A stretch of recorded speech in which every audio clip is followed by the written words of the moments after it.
right, we're about to go live. Getting it going. Let's see. Instagram is up and running. Excellent. Give me just a moment.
Okay,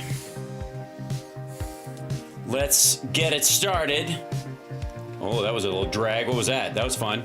And we're up. Hey, welcome to the show, everybody. It's Hal Sparks, Megaworldwide. Like, subscribe, give a thumbs up, support the show. How are you doing today? What's happening, folks? I don't know why my window of chat is way up in the corner. Does anybody want to? I don't want to bother ChatGPT with this stuff. I've been annoying it all day with a bunch of dumb questions. I gotta say, if there's a single use for AI that I can think of, it's a great place for all your dumb questions.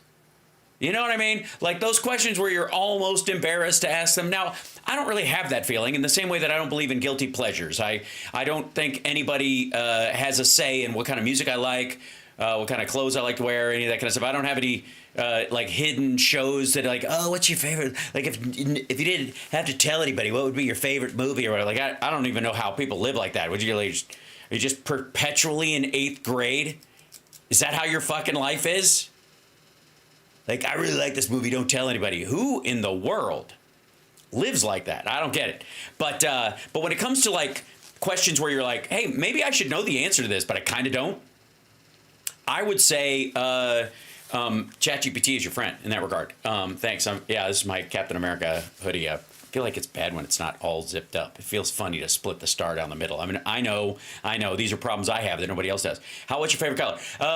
That's a difficult one. Floats around. Right now I'm digging purple. I'm really digging purple lately. Like I've been looking at purple clothes for stage wear. You know what I mean? And a person with IQ of 206 and no juice. It's true. I would agree on an intellectual level, but on an interpersonal level, as far as embarrassment, what you should know. I always take great solace in that storyline that I think Sherlock Holmes didn't believe in or wasn't aware of the heliocentric model of the universe. He thought he didn't bother to memorize that the Earth revolves around the sun because what difference does it make? And in many ways, it's like a joke about stoicism, but I always appreciated that detail. So sometimes you can just kind of... Chip is great. Thank you for asking, Softball Paul. He's okay. He's a little pitiful today. He's not lethargic. He was running around yesterday When we got back from the vet, he was definitely emotionally drained, and that's lasted a good 48 hours. Chip was sick. He was throwing up for 4 days, and we were starting to worry about him. He was starting to lose weight and start to look like a normal cat, which is not normal for him. So we took him to, is my audio super hot? No, I think I'm just super hot. That's what I think was happening. So we took him to the vet, and they ran some tests on him. He is going to be fine. It had like little elevated liver levels or something like that, but the kind of stuff when you stare at it with a microscope seems like a lot, but he's okay. But he was definitely traumatized by going to the vet. He really was. Yeah, he was just like emotionally. It was the loudest I've ever heard him meow on his way there. He was pulling the whole like, ma, ma. When a cat does that, we're like, whoa, where'd you get that from all of a sudden? He was like, yeah, he was just crying for help, the poor thing. But he managed. He was fine, and he was sort of low back slinking around the office. He didn't. He kept trying to get in the cabinets at the doctor's office. He was like trying to find a way to hide in a cabinet. It was adorable. But he's doing okay. He's just been kind of sleepy the last couple days. They gave him some anti-nausea meds. They gave him a shot. And we had to do x-rays on him to make sure he didn't have a blockage, because he's had butt problems before. If many of you recall, when he's a foster fail. And the reason I became so attached is because I spent the first 3 months of his life wiping his ass and making sure he didn't sit in his own stool, because he was basically melting. He burned all the hair off the back of his legs No question. His text giving amount of 8,000 listeners to the podcast, he would have talked about something. Yeah, no. That's the stimulus check thing is Elon Musk idea. Not going to happen. And again, if he does, hey, knock yourself out. Try to buy your way into the election. You're not gonna fix the debt that way. So have fun. Also, it's bullshit. So, and we got a lot of bullshit to cover today. Trust me. So, Kash Patel is in. So, the end of the FBI. If you're a serial killer, it's a great day to be you, I guess, because they're not going to be looking at murderers or sex traffickers or cross state line criminals of any sort. They're just going to go and bother, I guess, Adam Schiff and some Democrats start crawling up their asses about stuff or going after judges he doesn't like. Meanwhile, organized crime, congratulations, guys. Your support of Donald Trump in New York City has bought you as much wiggle room as Vladimir Putin has. So, they always talk about how Russia's sort of a mafia state. Well, the mafia has bought themselves some wiggle room.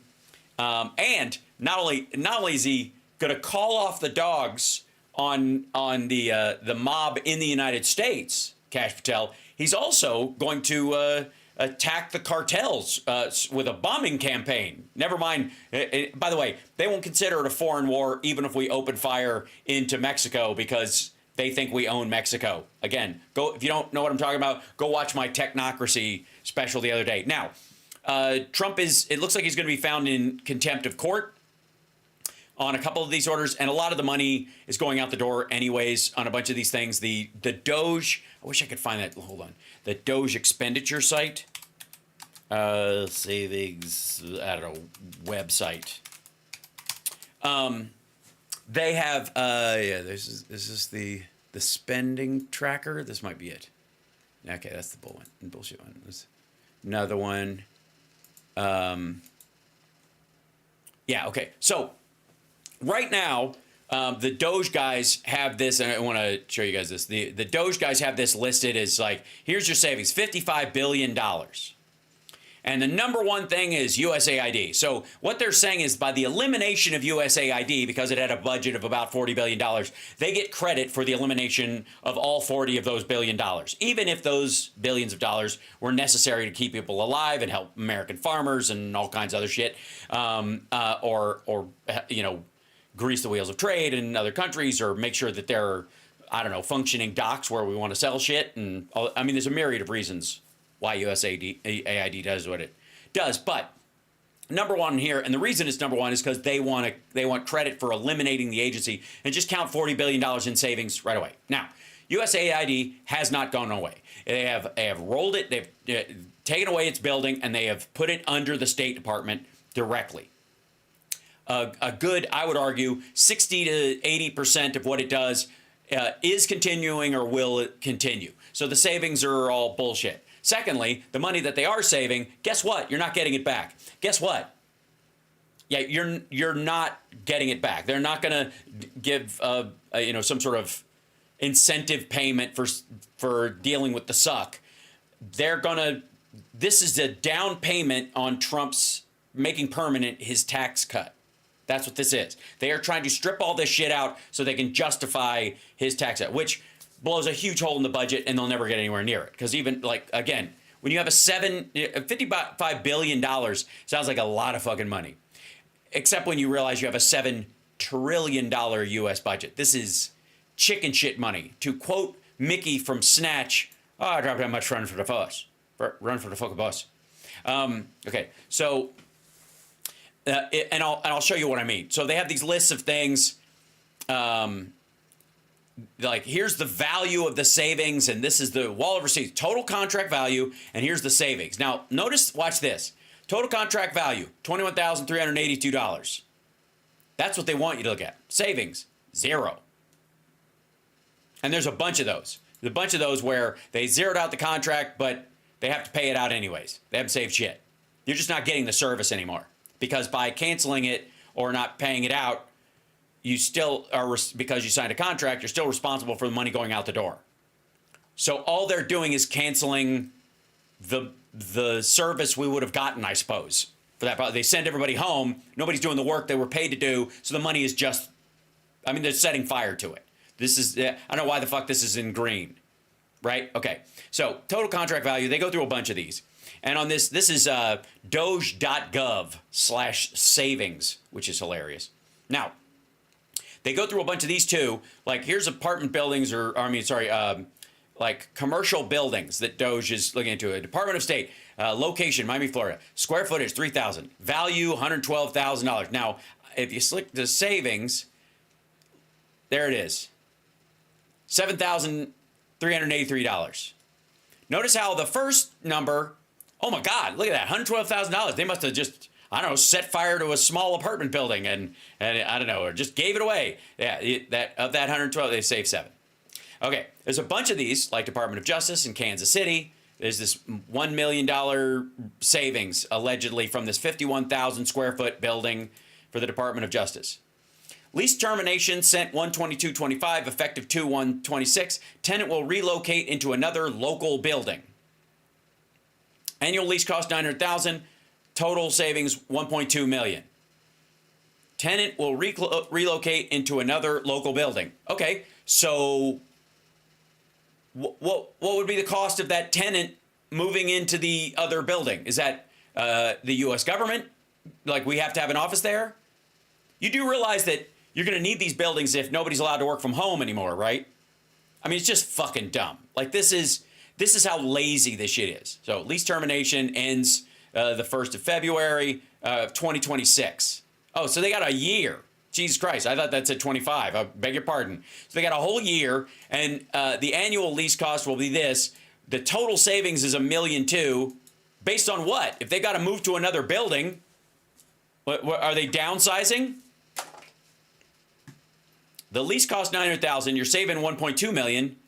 But they've got to be somewhere. So obviously, why are you saving more than you were paying out entirely? One would think that if the annual lease cost is $900,000, let's say they have a space that's too big for what they want, or the size of it, or whatever, and so they only need a third the space, so they're squeezing down the other end of it. You wouldn't save more than you actually had as far as the lease cost. You would have, I would presume, unless this is temporary. And again, the government does a bunch of these temporary things all the time. And they end the lease based on when the cycle is out. So more than likely, for example, this Department of Justice building that they're talking about, that since there's fucking 0 details, you can pretty much assume that this was probably a temporary thing set up to deal with migrant court cases, and instead of doing them all in Florida and all kinds of places like that, they had to spread them around the country. So one of them was in the area where the Department of Justice would set up a branch in Kansas City to deal with a lot of these, like just overage or some major case that they're dealing with there. And then as soon as that's done, they pack up and go, and it happens on a cycle all the time. What was that? Dragon Rider says they're not. Plus, they're not factoring in the cost of moving everything, all the equipment, reconnecting, starting up new services, new wiring that's already in place in the existing building. You're absolutely right. And the secondary security, like, it's just silly. This is a prime example. All of these look like this. The Doge site is a fucking joke, and eventually, Republicans, when they start bitching in red states about how the costs are affecting them, then you're going to start having them look back and go, "Where's all this money we saved?" And what are you going to find out? That they didn't actually save anything, or that they dumped this back. Okay, here we go. So here's they terminated a lease on a building that goes into effect in May. The annual lease cost is $2.4 million. The total savings would be $2,060,000 in Atlanta, Georgia, for the Department of Health and Human Services. Now, when the Department of Health and Human Services shuts down a building, what do you think the chances are that the impact on the locals, especially a building of this size, and again, if you're making people work, people worked from home and it was on the cheap, you had this building empty, essentially. This would be the theory, if I'm being very generous. If you had this building that was basically empty because everybody's working from home. Now you're insisting they don't work from home anymore. They have to come in. So you're going to have to, like, buy or lease new facilities at a premium because you dumped the place you already had a contract on. Okay. So, and again, they don't even say. So here's a bunch of these things. A lot of what they got rid of was leased buildings. Stuff that was on the chopping block anyways, or that cycles out. So they're taking credit for stuff that would have ended, over time. Now, the vast majority of these things, you'll see a few big cities stand out. Miami, I would argue, obviously DC's buildings, they're doing a lot of those things. There's a Department of Labor building that they're shutting down because they want to fold it under something else, and yada, yada. New York, obviously. But then you get these like Logan, West Virginia. And you get, there's a Rehoboth Beach in Delaware. They're just mad at Biden or whatever for these three things. Department of Homeland Security and Department of Defense. That's them shutting down his security detail. And they have a little building there. It's like fucking nothing. 780,000, million five. That's what they're talking about. They're just like loosening security around Biden's house. Wilmington, yeah. Champaign, Illinois, Department of the Treasury building, shutting that down, whatever. Okay. None of these are like what this was for, what the value of it was. Okay, it's just this. True termination, agency closed office. Annual lease cost is $121,000. They're extrapolating that over 5 years or 6 years, including staff and other people. So fuck Topeka, Kansas, empty building, end of story. U.S. trustees in Dayton, Ohio. Mobile, the Army Corps of Civil Engineers in Mobile, Alabama. There's a $3 million building. This true termination, agency direct lease. The annual lease cost $722. Total this payment, and this is on a bunch of these fucking things. This payment assumes a 5-year continuation of the lease, which may, by the way, have been part of the contract, but might not have been. Let's deal with that fact. Let's look at that real quick. This payment assumes a 5-year continuation of the lease. Well, why? Was it a guaranteed 5-year lease? Does the lease end in 5 years? Is there no reason for them to re-up it in 6? Right? No, they're just making it up. And so this might save you this year, but who says it was going to stick around? So this number's made up. The 3.6 million, fucking vaporware. They're just listing that as take anything we cancel and assume we're going to keep it for 5 years, and we'll take credit for the 5 years that it was going to be there. And again, this does not count the cost of moving or shutting down the office, the lack of services, the secondary cost elements of having the service or not having the service. It's just dumb. So there's a bunch of these like this. Albuquerque, New Mexico's got a bunch. It says true termination consolidation. So the annual lease cost is $67,000, total saving $330. Consolidation. Well, what does that mean? I mean, you're moving a couple of offices into one office. So you're not, if the lease is $67,000 because you got two offices and you put them together, you're not saving all of this. You're saving, if you're doing your job right, 40, right? Right? You cut it by 2/3. That makes it worth over time the cost of having the office there. So $330,000 vapor. This is all bullshit. Just fucking fantasy. And it gives this illusion that, the government just throws money. Okay, Columbus, Ohio, bankruptcy clerk, $7 million. True termination, move to federal space. So in the private office of the bankruptcy clerk in Columbus, Ohio will move into a federal office. So that lease is gone, but they will also be part of newly leased spaces or added to another building. Total cost 7.5. Okay. Should we dig into one of these things? How about that one? Okay. Let's just take a look while we're at it. Okay. Let's see. Office bankruptcy, which is a very clerk, Columbus, Ohio, closing, I don't know, lease, something like that. Okay, I'll find it there. Doge website shows two Columbus leases canceled. That's WSYX. Put in here. Big Lots is laying off 500 corporate employees. I don't know why that's there. Big Lots going out of business. Why would that be a thing? Okay, so this would be the... Yeah, here you go. This is the thing itself. Doge website shows two Columbus leases canceled. Doge site cuts in Columbus. This is the Doge website shows two Columbus. Department of Government Efficiency is set to cut leases on two federal office locations in Columbus, according to its website. The first location facing lease termination is a Social Security Administration office near Marble Cliff. This 4,000 square foot office, which includes a conference room, is not open to the public or seeking Social Security or those seeking Social Security assistance. Okay. It's just it's just like a records keeping office. According to federal records, the government has leased this office since 2007 at a most recent annual cost of more than $81,000. Doge estimates the ending this lease will save over $405,000, equivalent to 5 years of rent. This lease was due to expire next year.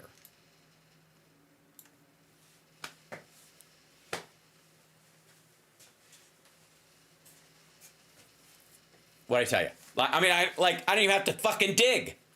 Literally, I might as well just fucking throw darts at a board with their cuts on it, and just assume the dart will land on bullshit. I mean, don't get me wrong, I'm good, I'm real good, but this is shooting ducks in a barrel. They're assuming 5 years savings on a lease that was going to end next year. It would expire next year. Now, what is this? What is it? What ultimately would have happened with it if they needed the office? What would have happened? The Ohio delegates would have tried to add to a House bill funding for that site because it was necessary for the population, and they would have added it or moved it to another place or re-upped it because it was valuable. Now they're just gonna, they're like, in a year they'll shut it down, and by the time people are bitching about the loss of services, we'll be through the 2026 midterms, and fuck them. So, okay. According to federal records, at least we rang the doorbell, but no one answered. A person who works the building told WSYX they can go weeks at a time without seeing anyone in or out of the office. The second location is the U.S. Bankruptcy Court Clerk's building on High Street in downtown Columbus. The point being is that this lease is up next year because no one's using it. So they wouldn't have re-upped it anyways. So the idea that you're going to save 4 years on something that would have ended next year that nobody uses in the meantime is fucking dumb. And it started in 2007. And again, Ohio, another example of Ohio sucking on the giant federal teat at the expense of California and New York. Okay, the second location is the U.S. Bankruptcy Court Clerk's building on High Street in downtown Columbus. A spokesman told me she had no knowledge of the cancellation of the lease, but said the court is open and doing business, and then hung up. The government has leased 61,371 square foot space since 2005, with an annual rent exceeding $1.5 million. Ending this lease projected to save $7.5 million over 5 years. This lease was also set to expire next year. God damn.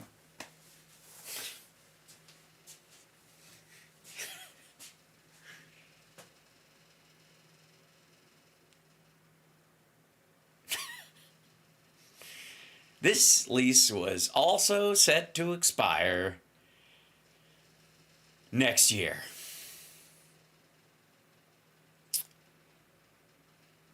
Come on. Make me work for it at least a little. The Doge website indicates the Bexar Court lease cancellation is a true termination, move to federal space, though details on the new location and timeline remain unclear because they don't have a plan to do it. Assholes. Okay. Big question is, how do we find more about this? There's no one for members of the media to contact on the Doge website. We also reached out to both Ohio's U.S. senators for comments. Neither Bernie Moreno or John Husted answered before this report was filed. We did receive a statement from Senator Husted late Thursday evening. It reads, the senator's office has not been briefed by the administration, so we do not have an update at this time. Well, you know, all those little coffee shops and shit around the bankruptcy office and stuff that was kept afloat by all the traffic in and out of that fucking place, and people dealing with medical bills piling up or dissolving companies, all that kind of shit. Poof! You know what?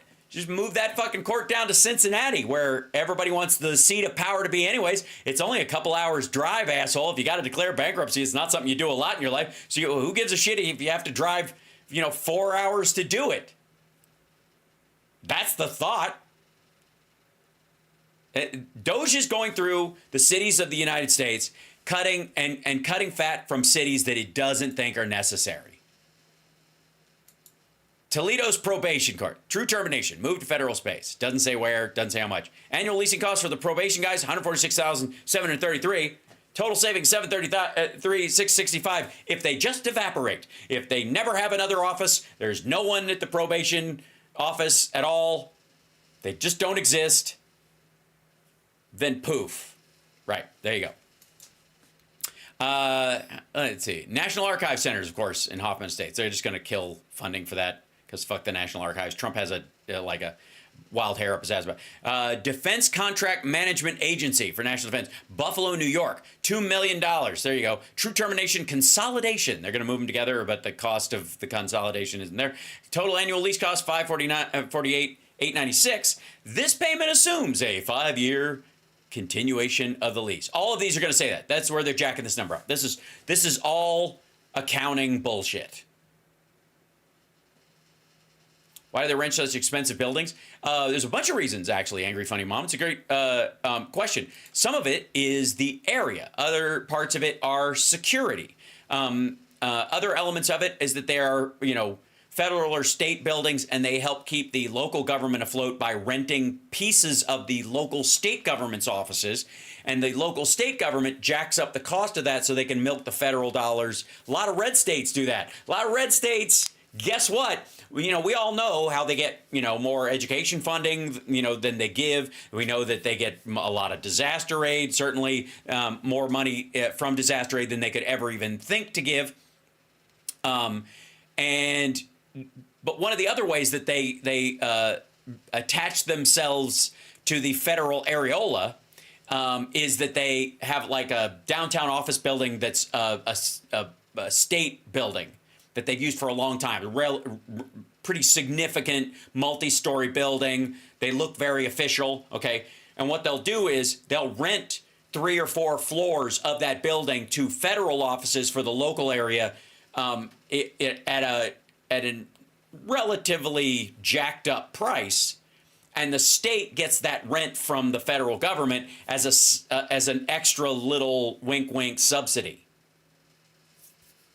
Now, there's all sorts of benefits to those buildings. Courthouses obviously have great security. They have to because people are fucking insane. They've got metal detectors and security guards. They're oftentimes attached to a police department. Oftentimes there will be like the Cleveland Federal Building has a gun range inside so that not only the U.S. Marshals that are there, but the judges themselves can do shooting practice for their own safety and whatnot. The judges in those areas, like in a bankruptcy court sometimes, will, you have this building where there's a secure entrance that you drive through like multiple barriers to get inside because people who, had their bankruptcy shit tossed out or were trying to crime their way through stuff get a wild hair up their ass and decide they want to kill the judge. So you need a lot of extra security. That's why those buildings are expensive in general. That's one of the big reasons. Sometimes they just overpay, but they're always pulling those back. I love this one. Washington, D.C., multiple. True termination, move to federal space. Okay. What federal space? And by the way, 2.5 million. This might be the offices for USAID that they're going to put under the State Department and say move to federal space, even though they don't have the offices at the State Department. What are you going to do? Just make the State Department budget go up? It's just a fucking shuffle. This doesn't magically go away. This payment assumes a 5-year continuation of the lease, too. And it doesn't even say what it is. It just says multiple. Yeah, here's the Department of Homeland Security Office for the Undersecretary of Management. 2.7 million. They're going to assume 13 million. This payment is a 5-year continuation assumption. True termination, move to federal space. They're moving them into the other office space. They're consolidating office space. That office does not become rent-free now. Federal Trade Commission in Atlanta, shutting that down. Federal Trade Commission. Oh, look at this. The Federal Trade Commission, Washington, D.C., 259,130. Savings, 0. True termination, lease backfill. Okay, so you canceled the lease, and to cancel the lease, they had to pay $11 million. They didn't save shit. As a matter of fact, you arguably don't get the space anymore, and you're in the hole.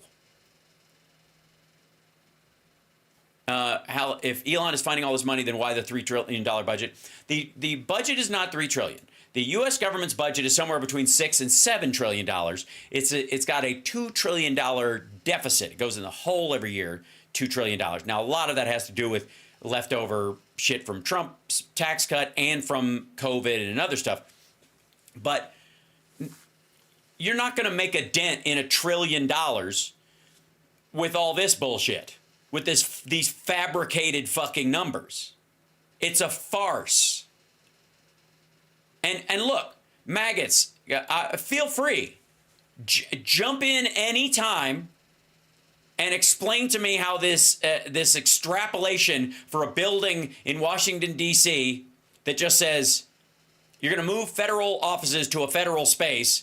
The lease cost is listed as $2.5 million. It's going to save you 12 if you assume the termination or the payment assumes a 5-year continuation of the lease when it was going to terminate next year anyways.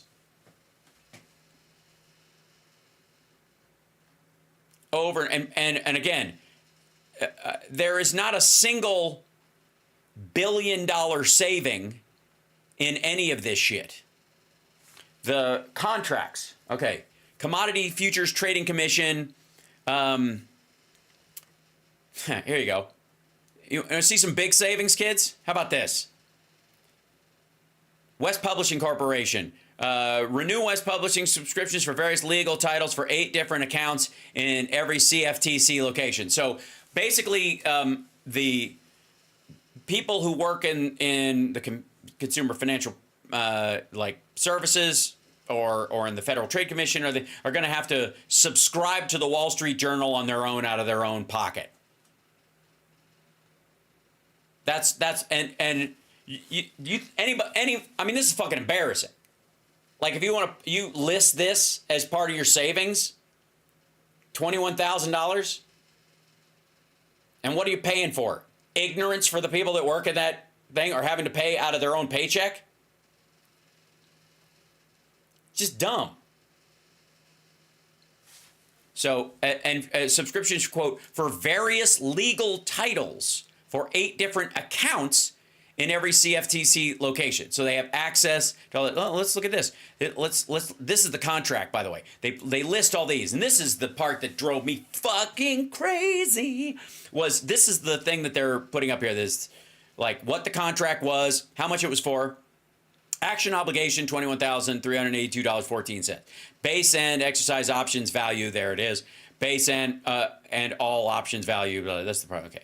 Contracting agency, the Commodity Futures Trading Commission has this. Where is its office? There it goes. There you go. Principal costs and where it's, okay. This is it. What's it for? Newspapers and periodicals, internet publishing and broadcasting and web searching on the listed stuff. That's it. This is all the detail you get about what that was for, why it was necessary, why it was paid for, why it had been kept, all this kind of stuff. So I'm sorry, but you don't get points for getting rid of something with such a vague description any more than you can excuse it for being paid on such a vague description. Here's what I would suggest in the future, everybody, is have somebody on your staff or use ChatGPT and get somebody to be a fucking asshole about the description of what you use in your office, why, and how often, and the secondary cost to everyone involved if you had to buy it, like retail instead of wholesale. Also, I gotta say, there is an argument for federal employees in all of these areas to get what would effectively either be a student discount kind of thing or a government free copy, because I mean, they send a fucking copy of it to the library. They should send a copy to all of these offices. Here's a good idea. Want to save yourself some fucking trouble in the future? Bloomberg and Reuters and all these guys? Don't charge the federal government for copies of your shit. Send a digital version of it that they can distribute to all of their employees, specifically for federal employees to look at and read and stuff and have access to your stuff. If you want them to consider your opinions worthwhile and stuff, doesn't cost you anything. So, oh, somebody was asking. That's funny. Hold on. Yeah, you want to see my shield? You want to see it?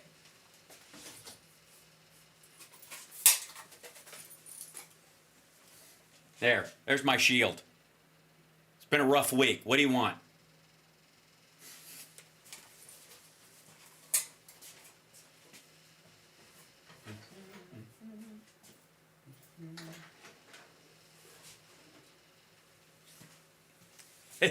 So, yeah, I go. Let's see. Description of requirement. Renew West Print subscriptions for various legal titles for 8 different accounts in every CFTC location. That's where they copied it from. That's it. That's all you get to know. Okay, IDV type of set-aside. No set-aside used. So it's part of their regular budget. 21 grand. But congratulations. You're really making a fucking dent in that $1 trillion thing and in the $2 trillion deficit that the government has right now. Also, let's see. Let's see more of these contracts, shall we? While we're digging into this stuff. Sure. Consumer Financial Protection Bureau, they're trying to gut that. Oh, by the way, let's look at the contract value. Nothing. $9, $9, $25, $2, or is this $25,000? Hold on. Listen. Let me scroll over. Hold on. There we go. Hold on. $2,000. Stretch this out. It's interesting that you got this fucking Doge site. Here you go. All right, $21,000. That's for that one. $255 annual subscription to PolitiFact. Okay, that's this part. Total contract $255,863. Savings $60,000. You just killed the annual subscription during this cycle. That's all they did. They killed the last year of it. So during the Biden administration, they gave everybody a copy of this or something, or that's the argument. And then they just ended again, this subscription was set to terminate this year or some shit. Okay, so let's look at what this says. The Commodity Futures and Trading Commission has a subscription to private publications. They don't newspapers and periodicals and newspaper publishers. They read everything to keep up on it. This is so fucking dumb.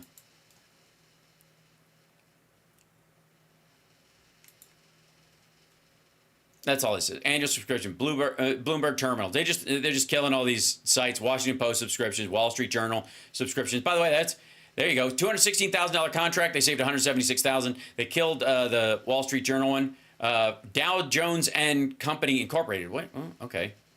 Why that? Let's see a view on that. Because I thought Rupert Murdoch owned that motherfucker. There we go. Let's scroll down to here. Newspapers and periodicals. That's what there's. Newspaper publishers is the description for this. The action does this. Wall Street Journal subscription. That's what it's for. There you go. That's a subsidy that was going to Rupert Murdoch. Done. And like, what the fuck for? What are you doing? Okay, so here's the Department of Agriculture. Let's look at this. Diversity, equity, inclusion. That's by the way, this is the vast majority of what they're cutting. Kale Scott and Associates LLC, diversity, equity, inclusion, and accessibility assessment and training services. And yeah, this is their drag on this. And the contracts on these things, hold on. This Peachtree is in Atlanta. Okay.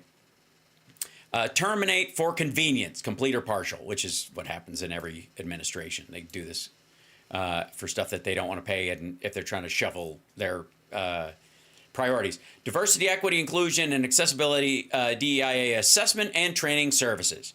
Support professional program management, support administrative management, and general management services. They just list, and again, I don't even know if this is in the contract itself. This is just how they listed it. Must be DEI. It's in Atlanta. It's got to be black people, right? That's the assumption.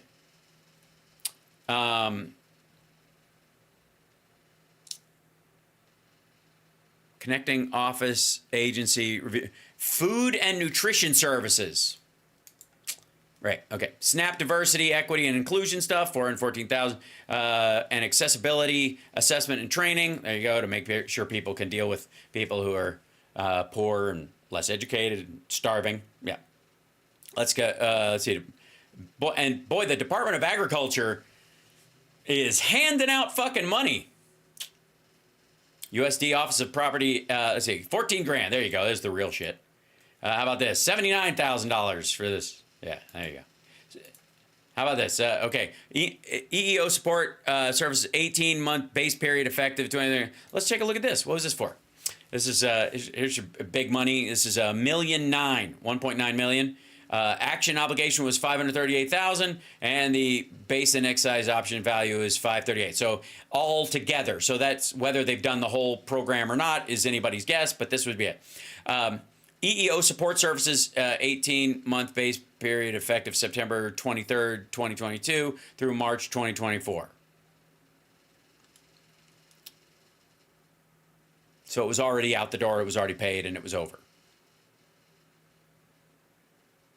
Fee paid as of this. Yeah, terminate of convenience. Last modified 123.25. Prepared award type, BPA, call. Award status, final. Closed status, no. David Keene, USDA. Closed approved by David Keene. Okay, so that's who closed it down. Office of Inspector General. There we go. Support professional other human resources consulting services. Human resources 2007. And then Human Resources Executive Consulting Services 2002. So it's over. So the first payment was in 2002 and the second payment was in 2007. So who the fuck thinks these guys saved this money? They shut down the contract, but the contract was already over and paid. But they're responsible for saving $1.4 million of it in the total contract, which was 1.9, which was already paid out. In this situation, right? There's the full aspect of this, whatever. Yeah, it's just a shit ton of this. Environmental, there you go. Management and Engineering Technologies International for environmental regulation compliance, subject matter expert services for Forest Service. So this is one of Trump's guys who who was paid to go tell him to sweep up the floor of the forest. Be strong, don't eat junk food. I won't, don't worry. Yeah, this is all bullshit. By the way, look, notice it says savings 0. There's a ton of those. But they'll list $80,000 as the primary amount when you look at it. AV equipment, let's see. Audiovisual equipment and services for the Chiefs Equity Summit in Kansas, which I think happened already. So you don't get to save money. It was already fucking spent years ago. What is this? Fuck is this? I'm dead serious. Like, how would you not be embarrassed to add this to the fucking list? Anybody? Look, I'm all for being made wrong. Oh, yeah, they were doling this out all the time. Well, then why would you put 0 in savings if they were paying this every year for something that had happened a long time ago? And if it happened before Trump came into office, how are you getting credit for getting rid of something that doesn't exist anymore? Dipshit.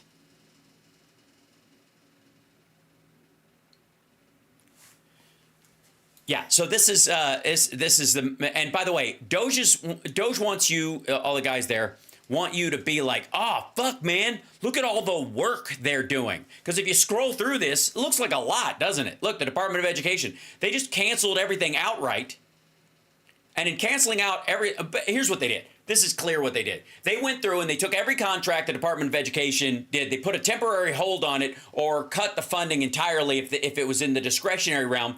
And then they want credit for everything that was on the books because they're taking away the DEA, or the Department of Education, rather, DOE, they're taking away their existence. So they want credit for everything that's not going out or hasn't gone out or won't go out or is on the books to have gone out because of the Department of Education, even if that thing was paid 7 fucking years ago.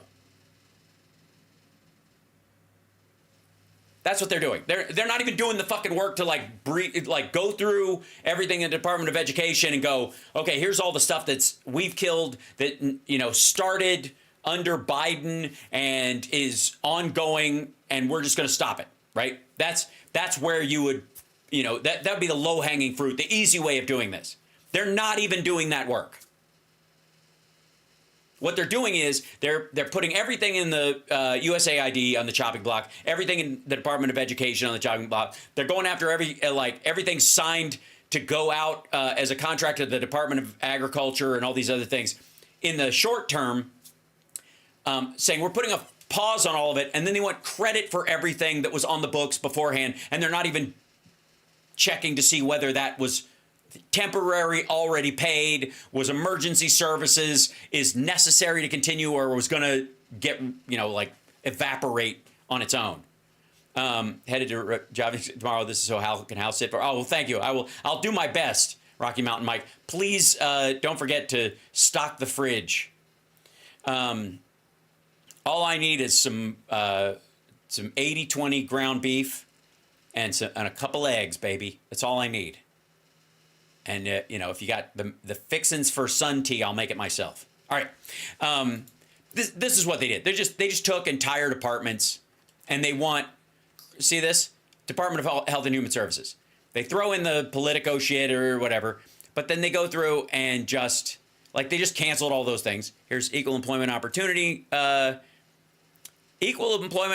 strategic support services. So anybody who would call and complain that they were fired because they were a black or a woman or something like that, that exists as part of their HR. They just killed it.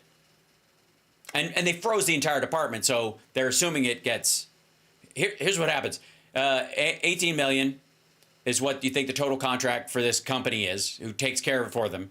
They move it into the federal government, and then somebody sues because they were wrongfully terminated. And instead of suing Suntiva LLC, which was firewalled from the federal government, the taxpayer now will go on the hook for whatever that person sues for. Let's just say they sue for $25 million and they win. What do you think the savings are then? It's one of the and by the way, I'd like to remind everybody that it's the Republican Party who's always talking about how the federal government can't do anything right. It's the private sector that knows how to do things. And so they've been wanting to outsource shit to the private sector all this time. And yet, if the private sector signs a contract with the government, these motherfuckers are like, I don't even want to pay it. Trump was even talking about jerry-rigging his fucking contract so he doesn't end up having to pay it, like choking off the vendors.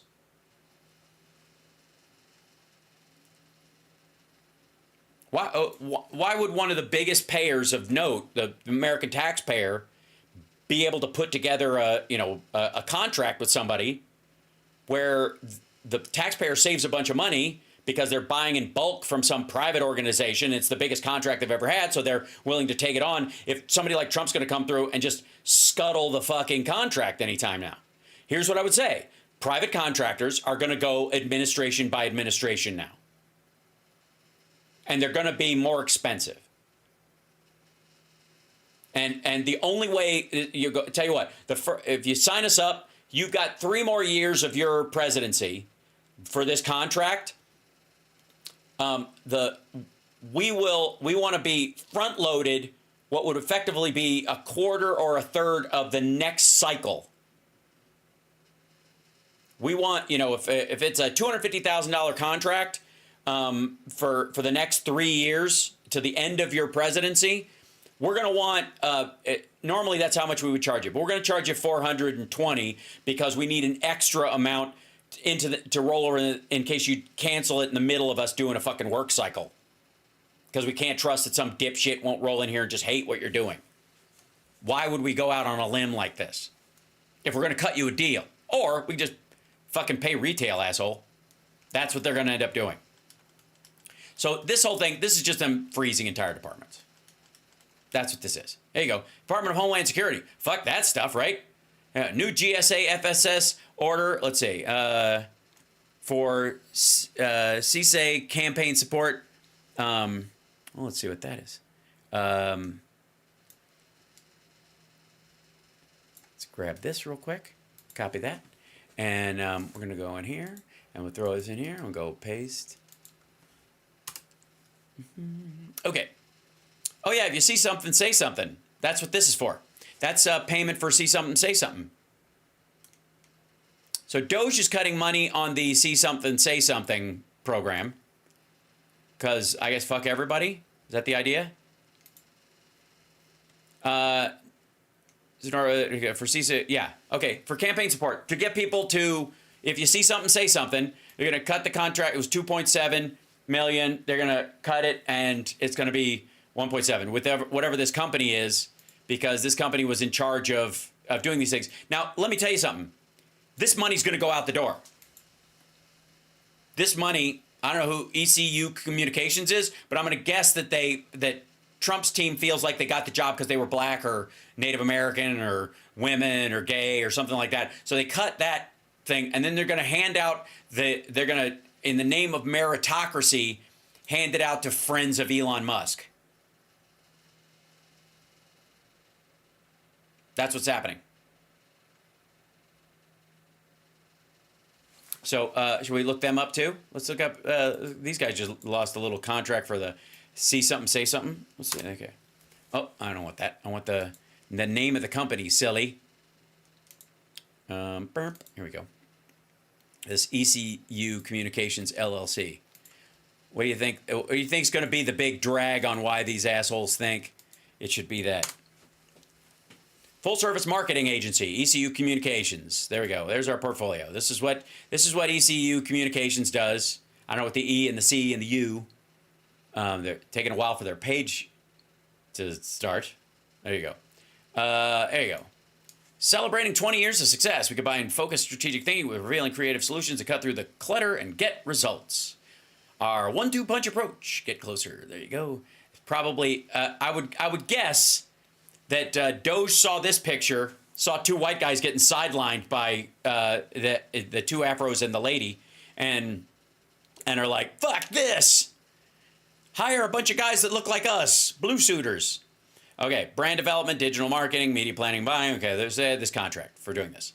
They work for the Department of Homeland Security and the Census. So they do a lot of these kind of things. They do a lot of outreach for law enforcement and that kind of stuff. They're award winning. Let's say they're strategic communications, digital marketing, brand development, talent acquisition. I can't even click on the portfolio. U.S. Department of State, Marshal Service, National Park Service, U.S. Service, Census Bureau. So obviously, people in there feel like it works. And their office is in Manassas in Virginia. It's close by, and in Vienna, Virginia. So they're close to DC, I guess, because they mainly, it seems, focus on promoting government stuff. Let's see, public sector, private sector. There you go, two of them. Their practice areas. In the public sector, what do? Let's see, shall we? We specialize in developing custom solutions in line with your agency's values. So the NAICS codes, this is for who they work with. This is under your billing, this is what you would put on their thing. The kind of stuff that they do for your company. If you have a code like this for payment to do these kind of things, if you do motion picture and video production, and your agency does a video on like, hey, if you see something, say something, you can hire their agency to produce it, and that's how you would code. They're all licensed to be able to work as vendors under the government. There you go. And this would be why they got dropped. Here you go. This is exactly why. Have we had a failure of see something, say something? No, we have not.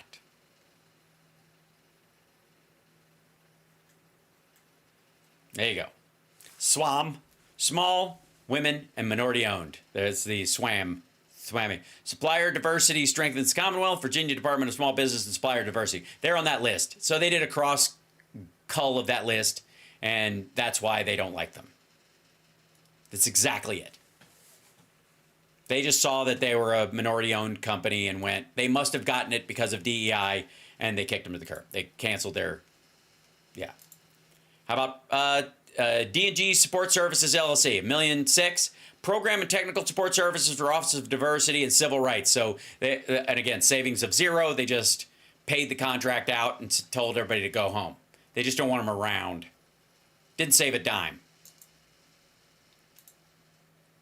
OCFO, PA&E Evaluation Services Multiple Award Blanket Purchase Agreement for Optimal Solutions Group, LLC. Let me guess. This is a $30 million account. Let's look at it. What was it for?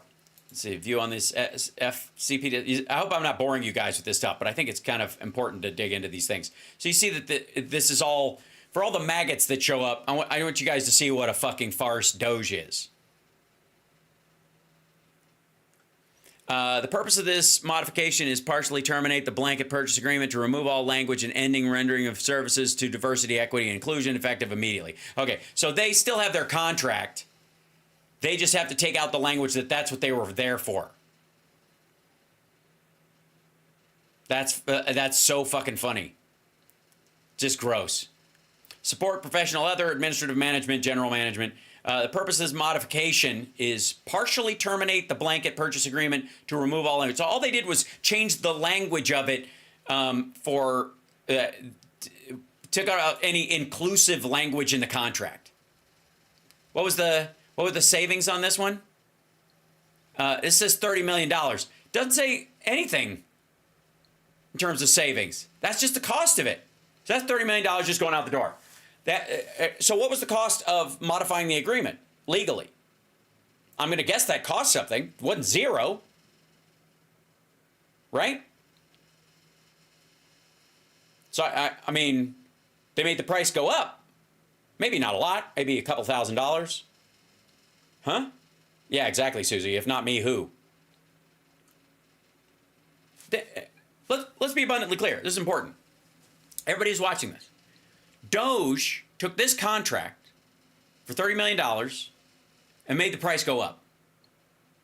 And all they did was have them modify the contract to remove any information about diversity, equity, and inclusion in the contract language. They're going to pay it. They're going to keep the company online, still going to do their fucking job. The difference is they had some government lawyers or somebody in government, which is obviously on the federal tip right now. They're drawing a paycheck from you and I, so it wasn't free. They took those people away from whatever they were working on and had them spend time dealing with the legal implications of changing a contract and added to this. What was it? Now is it 30 million, 15,000? Something like that? At the end of the day? Because this company will, I guess, get to bill their legal services because they didn't do anything wrong. They had a contract. You wanted to change the terms of the contract after it was signed. Now, maybe they were afraid to lose the contract, so they did it gratis.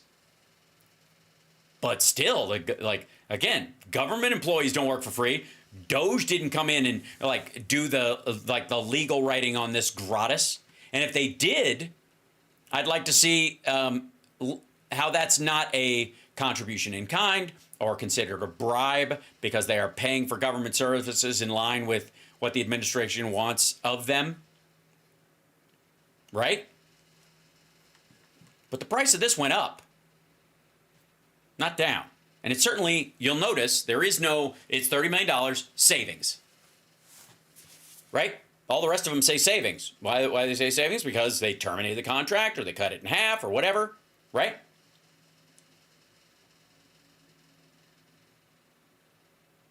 There you go. And it's all like this. This is all, yeah. And by the way, HUD's fucked. Just to understand that. Franklin Covey, client sales. Oh, they're going to attack Franklin Covey. The program to get people back on their feet from Franklin Covey. Training materials, Franklin Covey, all access pass, and Franklin Covey training consultant days. Like that's a right-wing thing. That's a welfare to work thing. That is money doled out. Franklin Covey is a friend of the Republican Party. I'm not even against Franklin Covey, but I'm here to tell you. Covey training. Let's just show you what I mean there. Yeah, here you go. Greatness starts here. Wow, what a weird video. Hold on. It's so funny, being here. Franklin Covey, greatness starts here. Hello. I gotta say, these the HTML people just kind of like, hey, I used to suck, but now I'm a leader.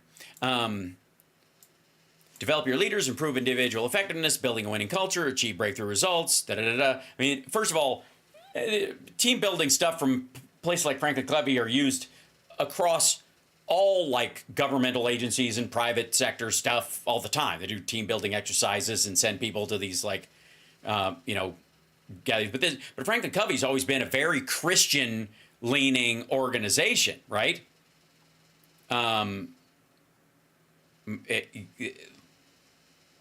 So I wouldn't doubt. I'm here. Where are they located? Is their office in Ohio? I want to say they have let's see, contact us. Where's their primary? I don't know what your global locations. Where are you? That's your thing right here. All right, we'll go with their global locations. The Americas.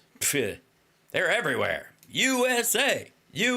Salt Lake City, Utah. There it is. I was close. Salt Lake City, Utah. Ladies and gentlemen, that's it. Does that sound like South Side of Chicago community development crowd getting a contract? Now, granted, I don't know that I think Franklin Covey would like to argue meritocracy for the reasons that they are getting some of this money. But, however, most of this stuff, and you guys know that, maybe you don't, I don't know. I have a real thing for self-help stuff. I've read all of it. I've absorbed a stupid amount of self-help material over the years. And some of it, this might shock you, has helped. And Johnny Million will attest to this. In high school, I read How to Win Friends and Influence People, Art of the Deal. Or was it? No, that was in 91 or something. I think somebody gave me a copy of that. It was just fucking stupid. I read 3 chapters like, this is fucking dumb. Dianetics. Remember when that was on TV? Read the whole thing. Had one of my first grown-up stand-up bits that I was doing when I was 17 years old was about Dianetics. Because it's such a fucking dumb book. It's amazingly dumb. The first 3 chapters are him cribbing shit about brain chemistry and dopamine and all that kind of stuff and reflexive reactions and your sort of NLP level stuff. And then the rest of the book, he pats himself on the back for stealing other people's works. And here's the sign of a bad book. You want to know what the biggest signs of a bad book is, especially in self-help or something like that, is when they quote themselves in later chapters. As I said in chapter 2, right? If they do that, it's a shit book. It's shit. So yeah, I read The Secret. That wasn't that long ago though. The Secret was on, I want to say 2001 or 2. I'm on Oprah's episode of The Secret. So, I mean, I wanted to meet Oprah. It worked. That's true though. But I've read a ton of that stuff. RFK kind of stuff. No, I don't know what he's read. Whatever. Anyways, I've read a shit ton. Here, I'll show you one of the. I think I have a book that. Let's see what. Hold on. It's behind my green screen. Pardon me. Don't judge me. Let's see. This one. I'll show you an old copy of this one, and I think some of my ones are in the other room because I actually do leaf through them. I have a bunch of them upstairs. Like I have.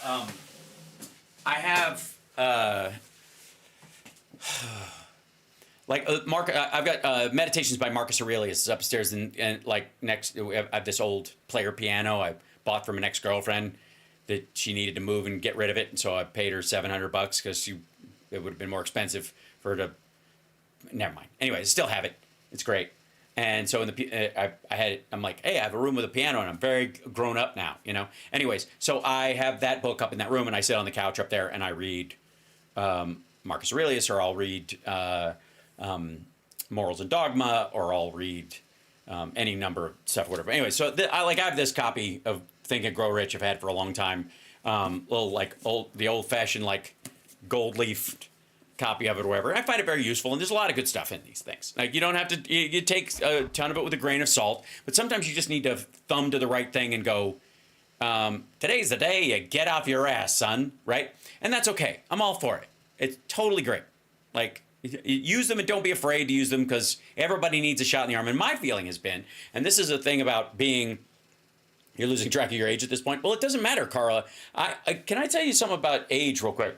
I just saw this video about Prince being interviewed about how he doesn't celebrate birthdays because you only had one birthday. You were born, and he was like, you know, since I don't count birthdays because I was only born once, so I don't count the days. So that's why I look this good. Like he was basically saying he doesn't age like everybody else, right? Because he doesn't count birthdays, and there might be something to that. So, anyways, he, where was I? Oh, yeah. So, anyways, any of these books, like, take something from it. If it helps you, chuck it, right? And lately, I've been, like, studying up on Prince's, like, work ethic and how he did, because I'm a huge Prince fan, and I like, just thinking he's dead just breaks my fucking heart. Just like, it just sucks. Should the USPS be privatized? No. Yeah, he was also Jehovah's Witness, which I would argue is what killed him, more than even the painkillers. Because if he'd have been able to have surgery like he needed and all this, it was whatever. Anyways, point being, I just, when he, every so often, I'll pass something in my house, a picture of, Prince or an album cover I have up, and I'll go, God damn it, just makes me swear. Anything, I'm sure some of you have that, or I'm like, God damn it. And in looking at like how he did things, I've been very inspired lately by how he went about carrying out his art, right? And if Prince had written a book about how to better yourself, I'd have fucking injected it into my goddamn veins, especially when it comes to, you felt like that when Neil Peart passed. Yeah, I agree. He was older though. I mean, Prince, I would argue young. He would have been 60 something this year. So point being is that there's something to be learned from all these these folks. And if there were some people who'd written these books, I would have been like, why can't you tell me how to do your thing? I would have loved to have listened to that. I would have loved to have known that thing. And nowadays, everybody can thank God their interviews and stuff. that people can catch up on that. And so lately I've been like looking into his process for inspiration. And therefore, and the stuff he found, you know, he was a very faith-based guy. Believed in God. He believed that God was the source of his inspiration. He believed that it went through him, and if he just got out of the way and felt it and didn't, you know, 67. God damn it. Rough. So anyways, he felt those things. And so when there's like a Franklin Covey in the world, and they do their shit based on religious beliefs, or their, you know, rudimentarily, you know, a rudimentary version of like Christianity is infused in what they do, I don't begrudge them that shit at all. You know what I mean? I don't begrudge anybody the faith that keeps them on their feet. Does that make sense? I will never hold that against it. Whatever you do to keep yourself moving forward, as long as it doesn't take more than it gives, which is always the trick. I will never begrudge that for you. And by the way, hold on. I don't want to, hold on. Derp Jenkins.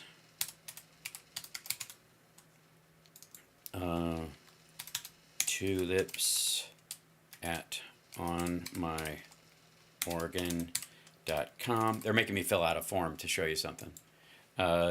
Chief. Oh shit, I'll just show you. I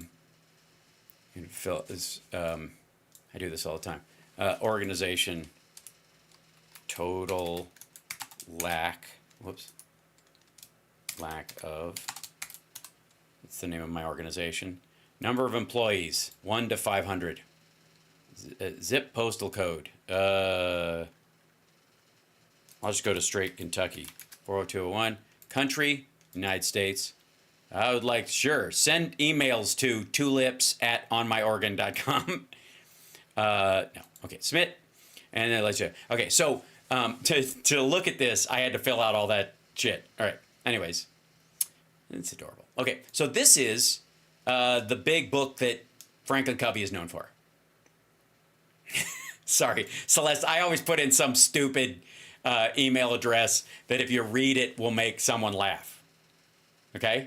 That book actually changed your life? That's great, Water Goddess. And again, I don't begrudge anyone having read. I read this book, right? And I agree with a lot of the principles in it. There's definitely, again, it's infused with this kind of the Christianity of the person who wrote it at the time, and this is the brief guide to it. This isn't the actual book or whatever. But here you go. Here's your habits. Be proactive. Sure. Okay. Begin with the end in mind. That's what Prince did. He was a finisher. Put first things first. And again, you got to categorize and break stuff down. Yep, Stephen Covey did this. The time matrix. Okay. Build the habits of interpersonal effectiveness. Okay. Think win-win. How does this serve me, and how does this serve the other person? I don't have a problem with this at all. Yes, and step 5, you've got to purify yourself in the lake of in Lake Minnetonka, the waters of Lake Minnetonka. That ain't Lake Minnetonka.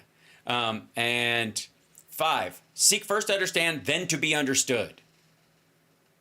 Not a bad thing, right? These aren't evil ideas. Synergize, work with other people, try to build a team, right?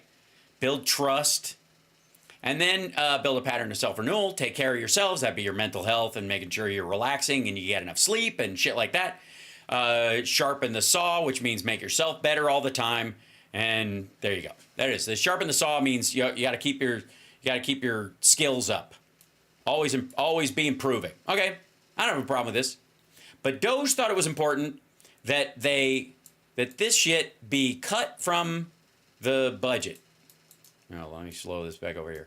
So, HUD decided that to help people inside this thing, let's see, where was it was in this one. Let's scroll down through here. In this stuff, they discovered that, like, hey, maybe, we can help people train themselves, get better. And instead of creating a government program to get on your feet, soldier, from Uncle Sam. They decided, hey, we'll outsource this to a company in Salt Lake City that's, known in these Christian right-wing circles as being on the up and up. And we'll hand their book out to people. And maybe we'll save ourselves a shit ton of money if it works on these folks. And then if they want to go and train in this stuff and become better and become a useful member of their community, awesome. And Musk's crowd says, fuck that. Okay. Better up, because they think it will help black people get a step up, apparently.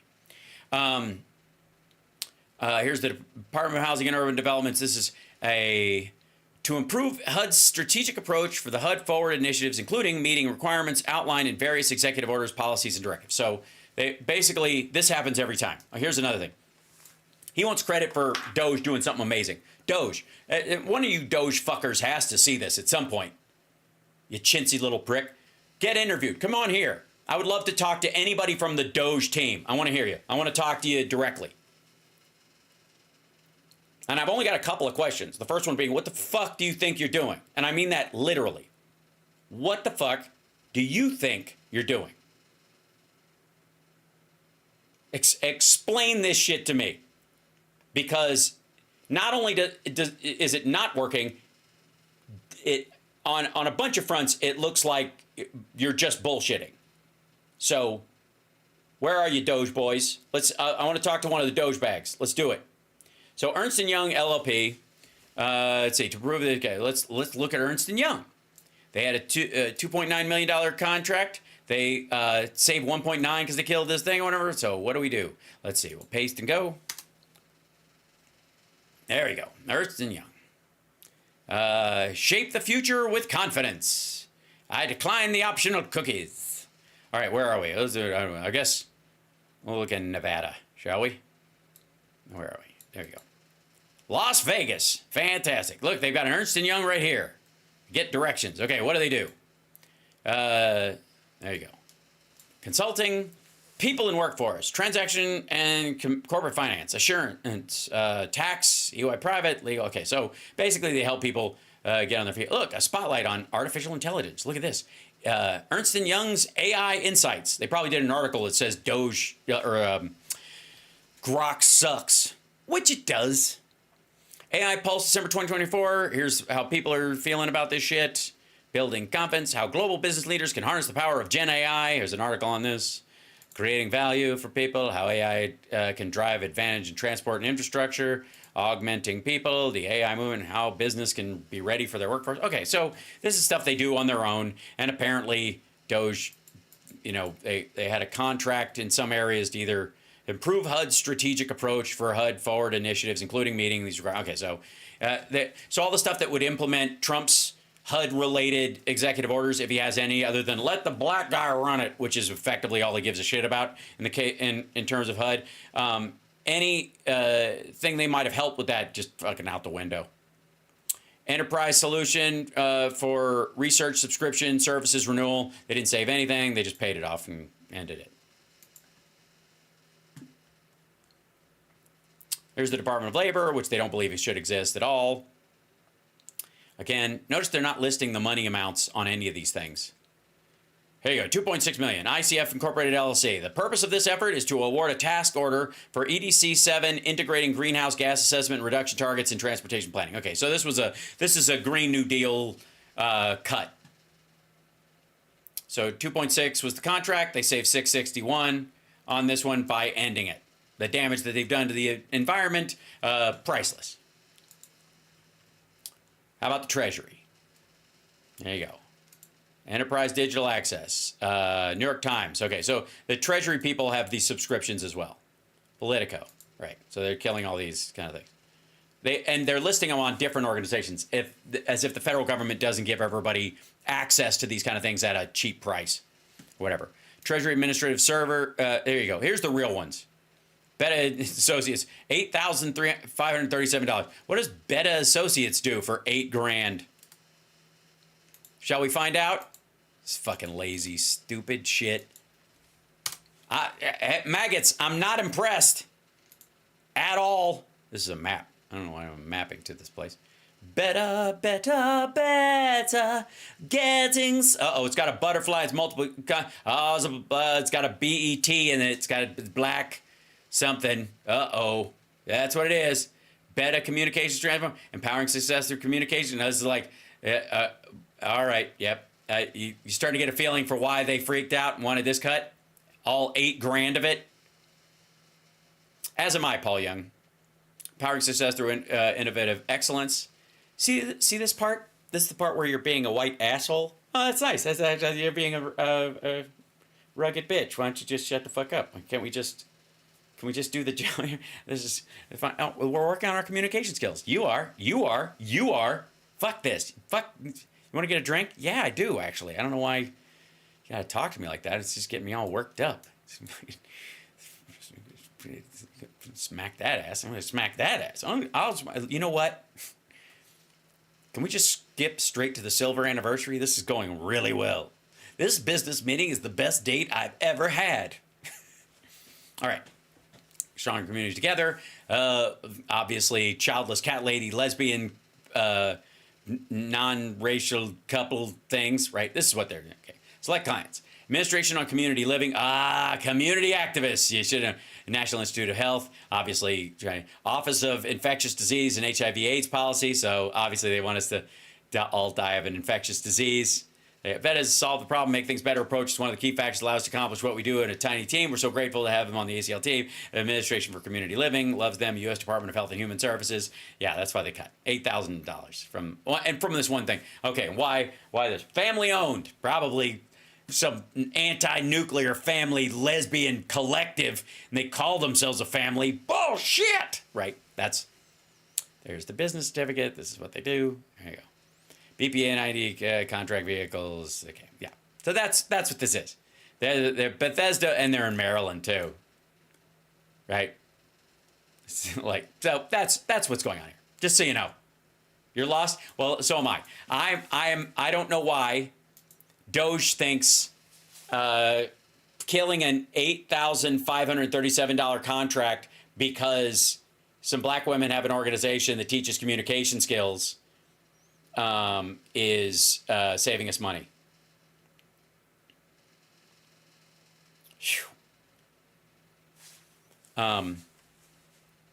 You're sure house smells good? I do. I quite. I'm pretty good.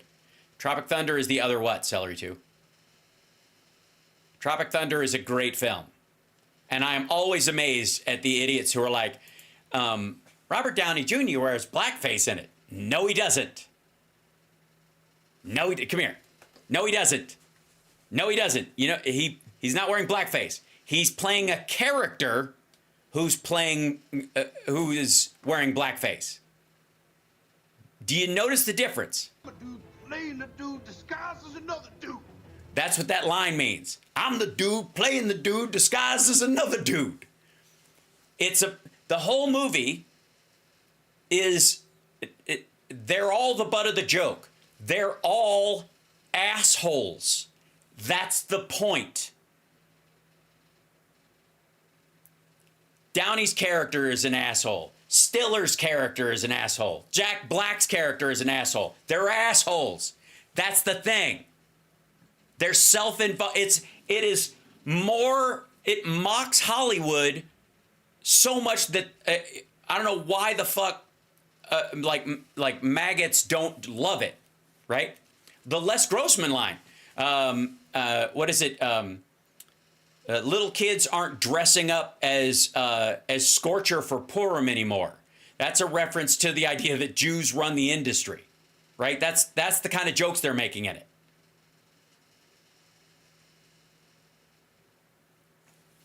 So the idea that he, like, anybody who's offended by Robert Downey Jr.'s character in it would, I guess, technically only be offended that someone is making the case that anybody who did that, dressed like that for a part and allowed themselves to do that or thought they had the right to do that, is an asshole. Anybody who would play a character pointing out that fact is somehow the bad. So white supremacists arguably would be the ones that would hate Robert Downey Jr. for being in that movie, because he makes fun of people who would do blackface.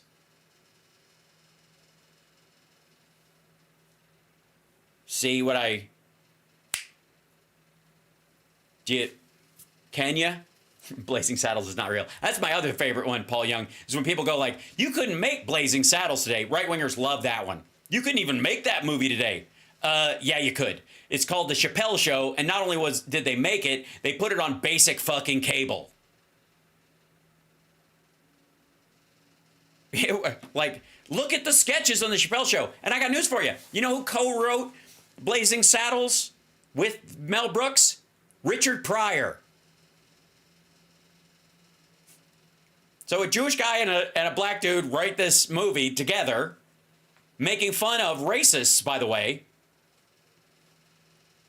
Because that's the whole movie, is like mocking the sort of the racism of how things used to be, specifically to their face, calling it out.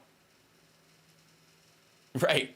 Yes, Richard Pryor co-wrote Blazing Saddles. He wrote all the Mongo lines. It was his favorite character.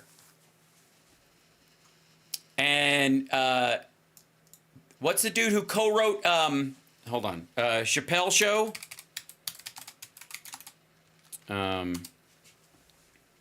Let's see.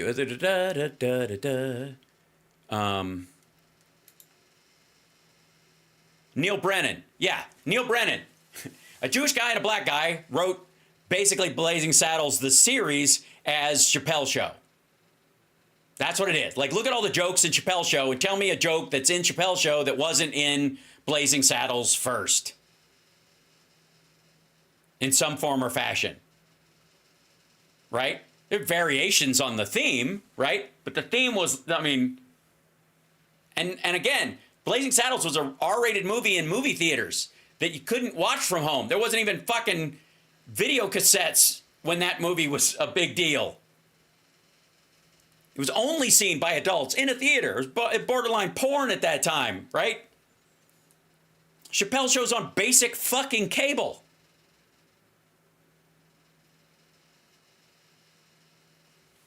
So, and again, written by largely Dave Chappelle and Neil Brennan, and explain to me the demographic difference between that show and fucking Blazing Saddles. Almost none. Fuck, let's just go to stir crazy. Let's go to Gene Wilder, Jewish, wonderful, talented. Is that Joe Biden? Show is wonderful. And Richard Pryor together making comedy. And everybody going, you couldn't even do that today. Yes, you could. Because they meant well and they were making fun of the right people.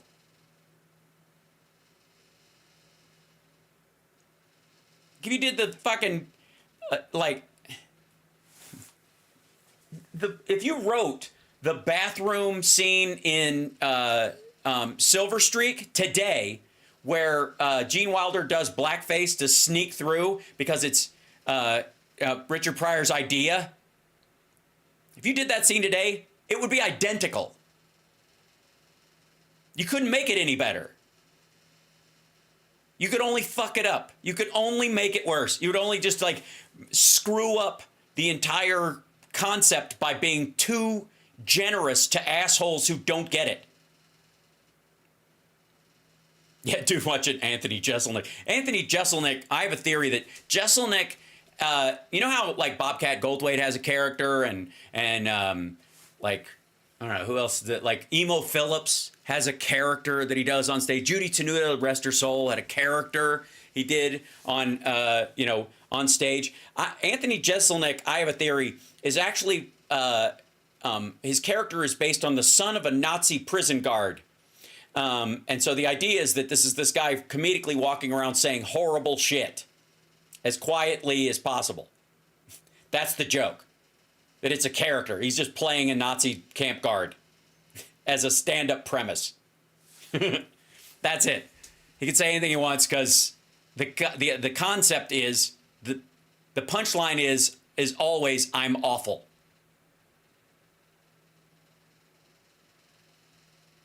Right? Hogan's Heroes was based on a true story. Cat Femme. Do you know that? Do you know that? You know, Hogan's Heroes was Hogan's Heroes the series was actually based on a real guy. Here, I'll show you. The Great Escape was also stolen from it. There's a guy named Charles Coward. Where is he? Let's see if I can show. The movie they did on it was pretty bad, but the series was based, on this idea. See if I can find the book cover. Yeah, here you go.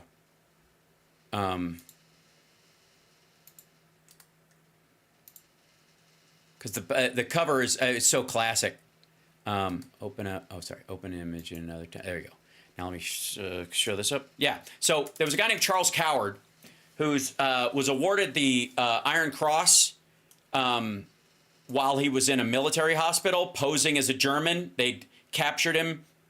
He pretended to be wounded, and they took him to a hospital, and he laid in the bed covered in bandages, and then they ended up, here, I'll show you. This is a real dude. This is the movie. Dirk Bogarde played him in the movie, The Password is Courage, but it's based on a true story. Dude saved hundreds more people than Schindler ever did, and he was a complete asshole and really funny. Hogan was based on this real guy, Charles Coward, which was his real name. I've wanted to do the movie about this forever. I'm starting to get to the point where I look the part. I could do it. Need a haircut and a shave, but Coward himself was an amazing human being. Escaped multiple times.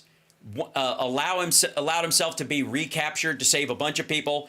Snuck explosives in his pants legs to blow up the furnace so that they couldn't dispose of the bodies at one of the camps. Just an amazing human being. Yeah, incredible story.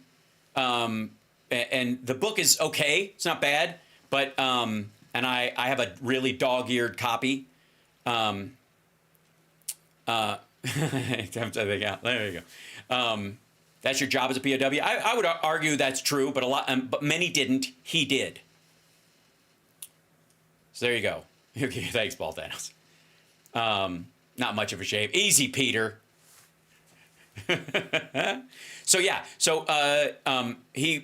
escaped more times than anybody cared to count. He was beaten within an inch of his life several times, but he was always funny.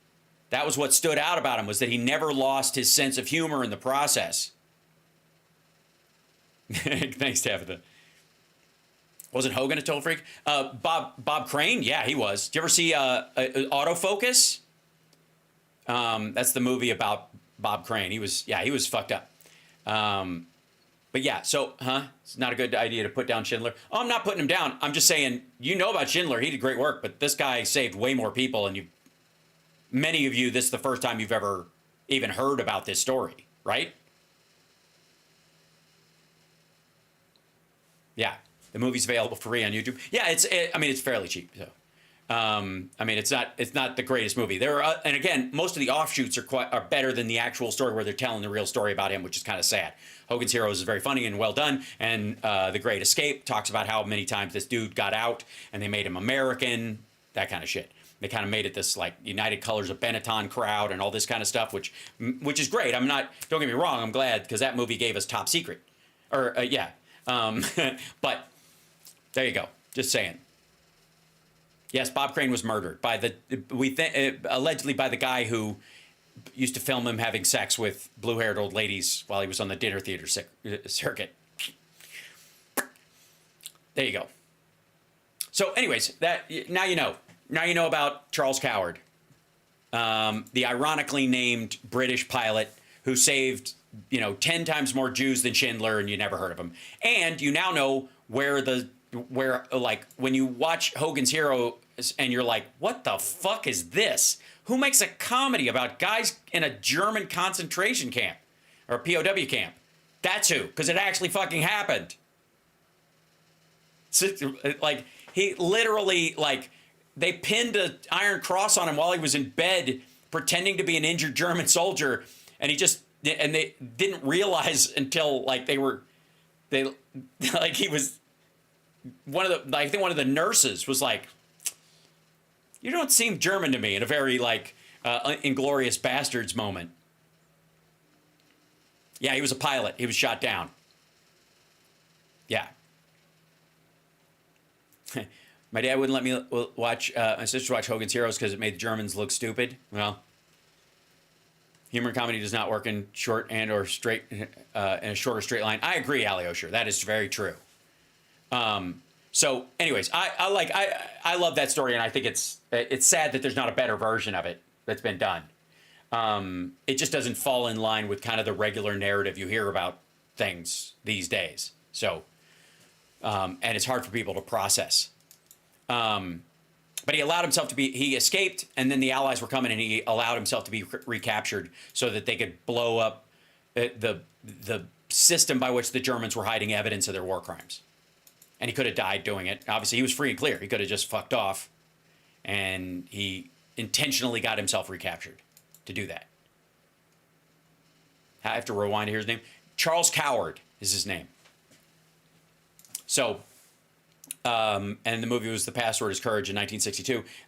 Again, based largely on a true story. Some of it's even, like, they even lighten it up more, because there's some gnarly shit, you know, that he and those guys had to do to save themselves. It was a war, right? But that's where Hogan's Heroes came from, and that's where big portions of The Great Escape came from. So now you know. Yeah, the Count of Auschwitz. That's right. There's a Charles Coward. There's only two non-Jews with a tree of life in the tree of life grove in Israel, and Coward's one of them. Yeah. So pretty cool.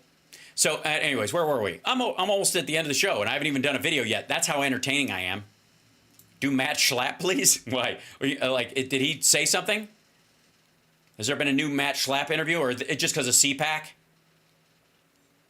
All right, let's. I feel like we've had such a good time. It's like almost a bummer to even have to look at Trump's stupid fucking face right now. It's not going to change anything. Can we just? I'll send you out on this one. I feel like here's this guy, ladies and gentlemen. This guy who should be doing better than he is. I don't know why I've seen some sore losers in my life, and I've seen some average losers and some kind of sociopathic winners and losers who don't seem to give a shit either way. And then there's I honestly thought after the election there was a small chance that Greg Kelly on News Hacks would lose his title as the most miserable man on the internet. Well, that ship has sailed, folks. That's nope, never going to happen. He's glued to that title like he's got super glue on his ass. He's stuck to it for the rest of time, and he's never going to be able to get up and walk away. He will always be, forever and ever, the most miserable man on the internet. And I do my show, Greg. Hey, man.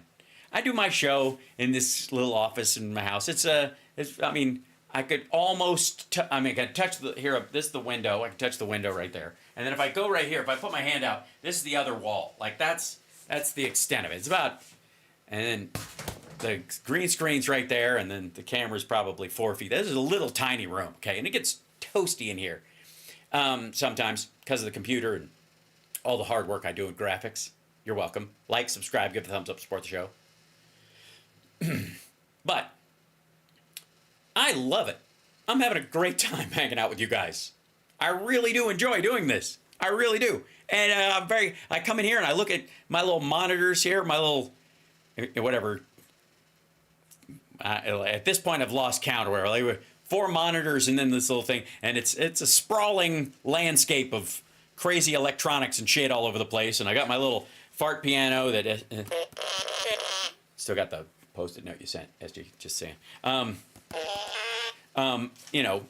got my little hamburger phone, which I wish there was a better green screen thing so that it wouldn't just go with the yellow greenish tints in it, and I don't know why that has to happen, but it's still worth it, still good. And then we've somebody sent me this.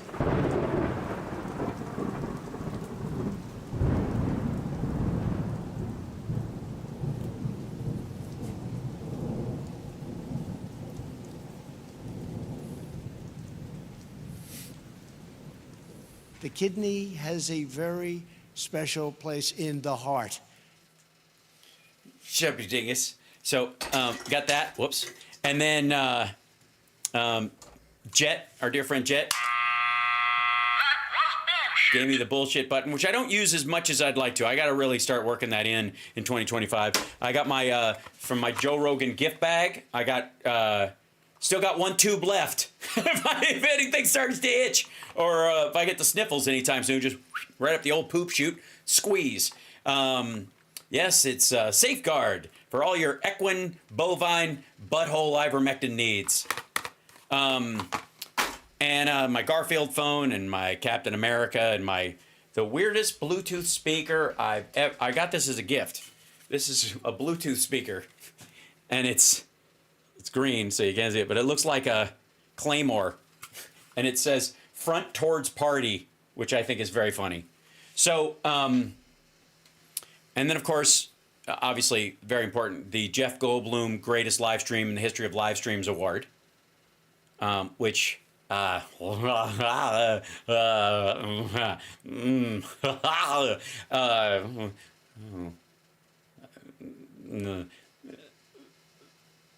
won. So, and of course, all the lint brushes a young boy could want, and a sonic screwdriver. I have to say, like a very, few people have a sonic screwdriver sitting around, but you never know when you're going to need one. You kind of do, but still. And then, of course, for you, Greg, the one prop that I feel like was designed for you, that sadly plays the Greg Kelly theme song.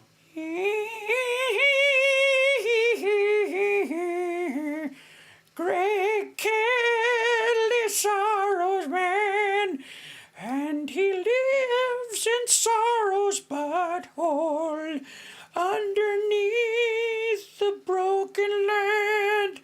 Oh, Greg, it is a Kelly, but no one will say he is. His family shall disown him if they knew where he lives, but they don't give a goddamn 'cause he never comes around.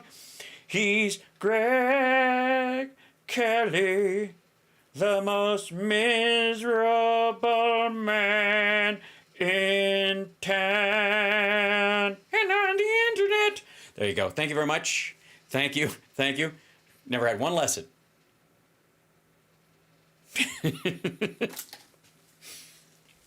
But Greg Kelly, in theory, and I don't know this to be true. You have to work with me on this one.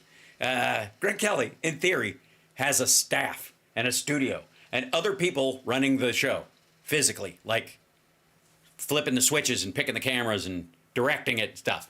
Now, I've never seen evidence that that's actually how it works at Newsmax. Or, I'm sorry, as Greg would say, and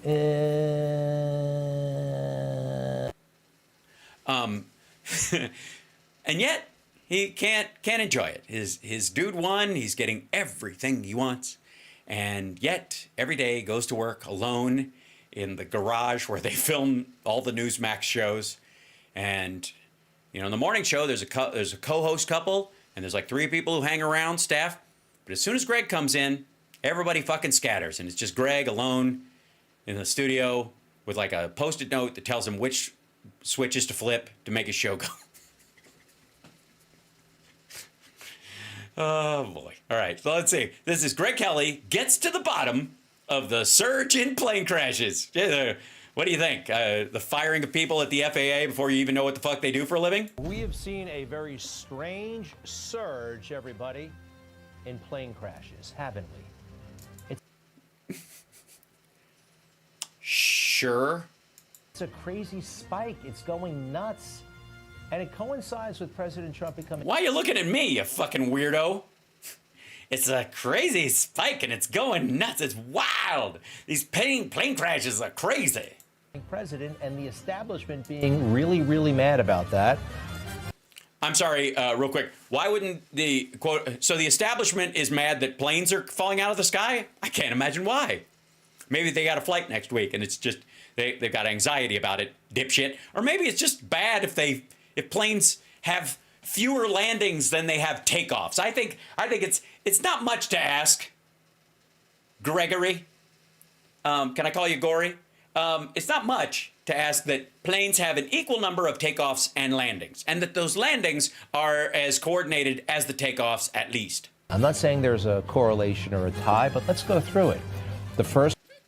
No, of course you're not saying there's a correlation or a tie, Greg, because you're a coward. You're a weakling.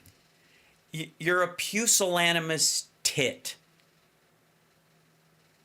What you're doing is what weaklings do, which is you don't imply something is happening. You allow for the inference therein. You do the old, I'm just asking questions or drawing, parallels and then walking away, hoping your own brain will pick up the slack for my own lack of testicular fortitude to push the point I'm trying to sell because you want to suck up to Trump. You're a weakling, Greg. Just fucking say it. one, yeah. On January 29th, the collision between the airliner and the helicopter. Yeah, why would you play that again? We know what happened. When I clicked over to it, you'd shown the graphic. I didn't think you were going to roll the video. I thought you were just going to show, maybe that video or that picture or a picture of the plane itself, or the fuselage or something gross like that. Why do you need to see it again? Greg, why would you need to do that? People died. Children died in that. Why would you play it again? Ever. Fuck's wrong with you? Why would you do it? Besides the fact that you need whacking material and nothing will give you a chub anymore. It's just your entire, everything below the belly button is just called it quits. 67 dead. And it goes on like this. In Philadelphia. No, it doesn't go on like this. It does not.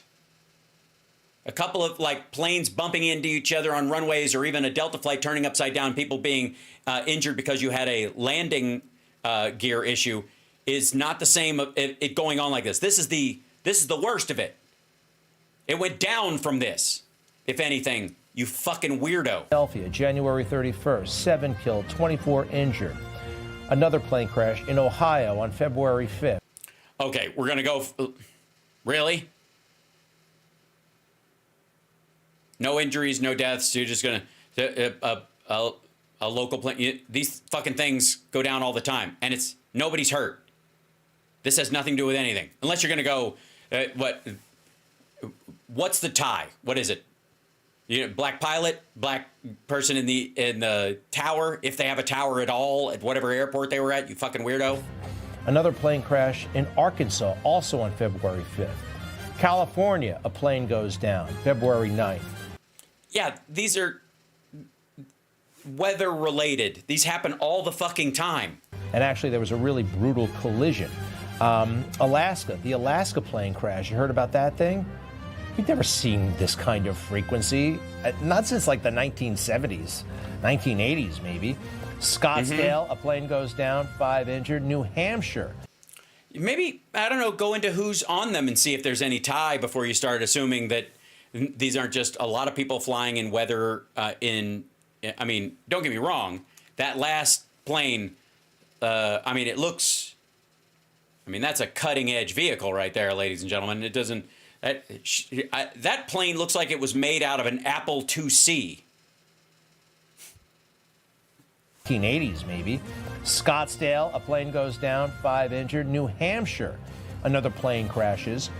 Florida, there was a plane crash. By the way, we're leaving out some of the military crashes. An F-18 went down in San Diego. The Texas plane... Why would you leave that out? Why would you leave that out? Because it looks bad for Trump? Crash. Toronto, yesterday, by the way, or the day before, 18 injured in that. weird landing. And Tucson, another horrible crash, 2 people killed. Sorry, I have to do. This is strange. Now, some of my friends tell me, oh, actually, Greg, statistically, it's on par. No, it's not. This. Okay, first of all, Greg, quit it. Come on, man. You don't have any friends. Stop it. What you mean is you read something, or you peruse. I don't think you read. You perused something on a right-wing site where they were trying to, cover Trump's ass. So they're like, these kind of things happen all the time. But a couple of these stand out. Everybody's paying attention. A friend didn't tell you. You don't have any friends. Everybody you think is a friend lets somebody sit in your easy chair in your office, which you bought with your own money, and it's your farting chair, and you're too afraid to share that with the rest of the office. Is a rash, and I am. Oh, it's right. Maybe I'm sorry. I thought it was because you farted up the seat, but it might be that you don't want to share the seat because you have a rash. Okay. I don't know. I'm just. Great. Sounds like news to me, asshole. You don't know? Just sounds like something's going on to you? I don't know. It's funny. I mean, here I am, alone in this fucking garage. What else am I going to talk about? Huh? Egg prices? They keep going up. Again. What am I supposed to sit here every night to act like shit's fine? Doge is cutting shit. I didn't even realize Newsmax relied on government funding as much as it did. Now I don't even have any pants on. They won't buy me pants. And I need fresh pants after what happened on the bus. That crash in Toronto. Can we talk about that again? You mean the part where you thought it was scary and it was? Yeah, the one where they had the back right landing gear broke. I think that landing itself wasn't all that hard. If you go ahead and play it, please. That CR 900 rather coming in. Watch. No, it's a pretty hard landing, I gotta say. That's pretty hard landing.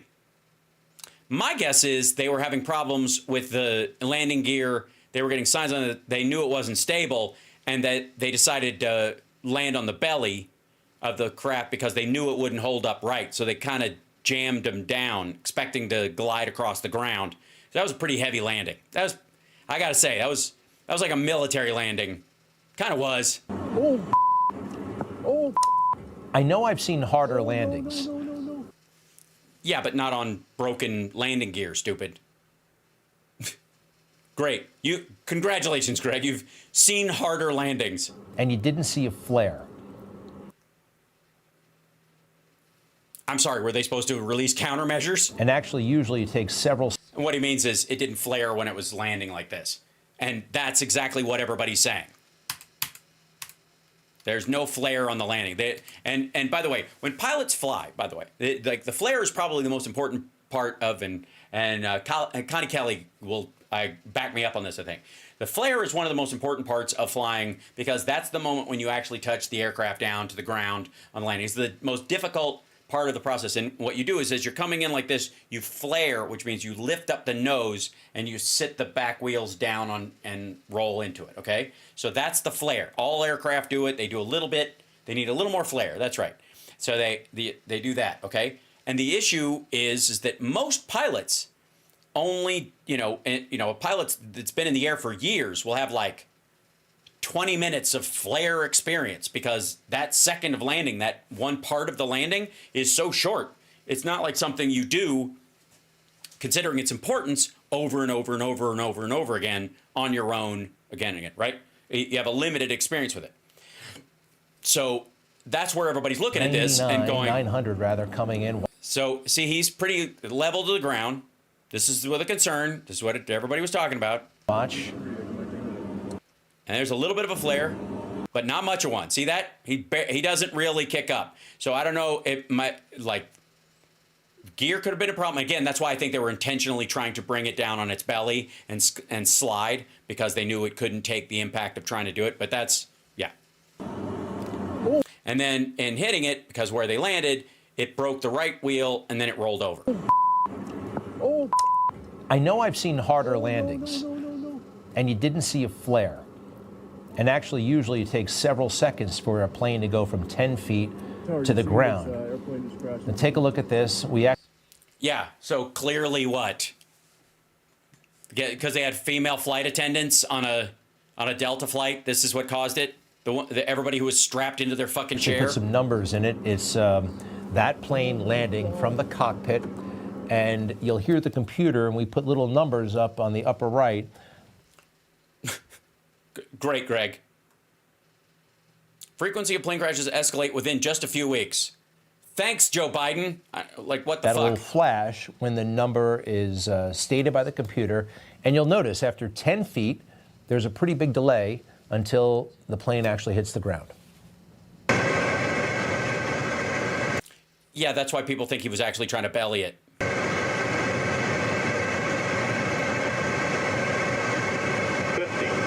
40, 30, 20, 10.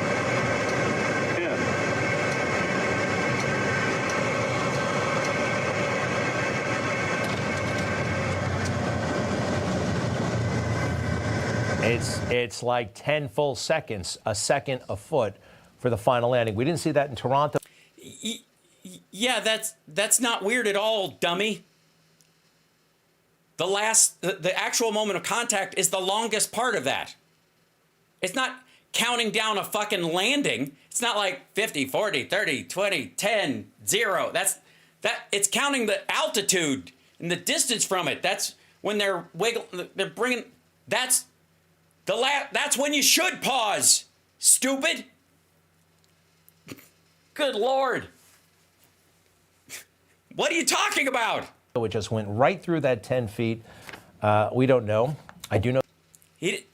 That's not even the point you were just making. He didn't go right through that 10 feet. There was a period. He didn't flare enough, or it didn't flare, or the landing was hard, or what have you. But it was the illusion of a flare. Maybe that was what happened. Maybe the ailerons just fucking didn't work. Maybe they didn't actually have a scoop up. Right? They didn't actually have, for whatever reason, they had a mechanical failure on those things that made it hit extra hard. And that's what blew out the landing gear on the right side, because that was the weak point of contact.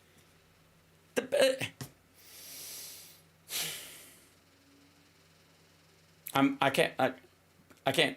Greg's got me fucking Monday morning quarterbacking this fucking unfortunate situation where these guys saved lives. Plane rolled completely over. Nobody died. This. Pilots are losing their minds like we've never seen before. Pilots have been losing their minds. I'm not talking about these women. Okay, we'll talk about them for now. Fuck you.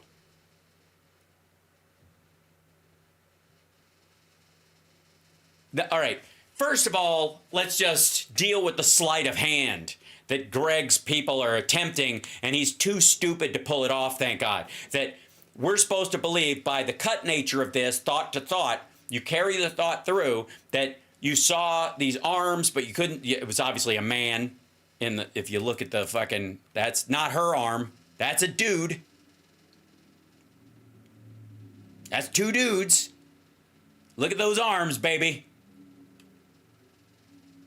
But what's the point? Do they show an image of the pilots themselves? Nope. Cuts to this. Fuck you, Greg. You piece of shit.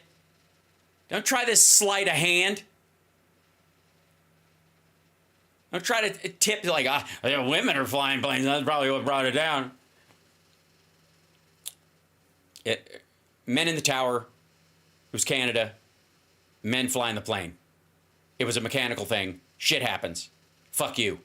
The idea that you would even entertain sexism in the middle of this. I mean, I would, if I was Greg, I would be concerned around the husband or significant other of any of these female pilots right now.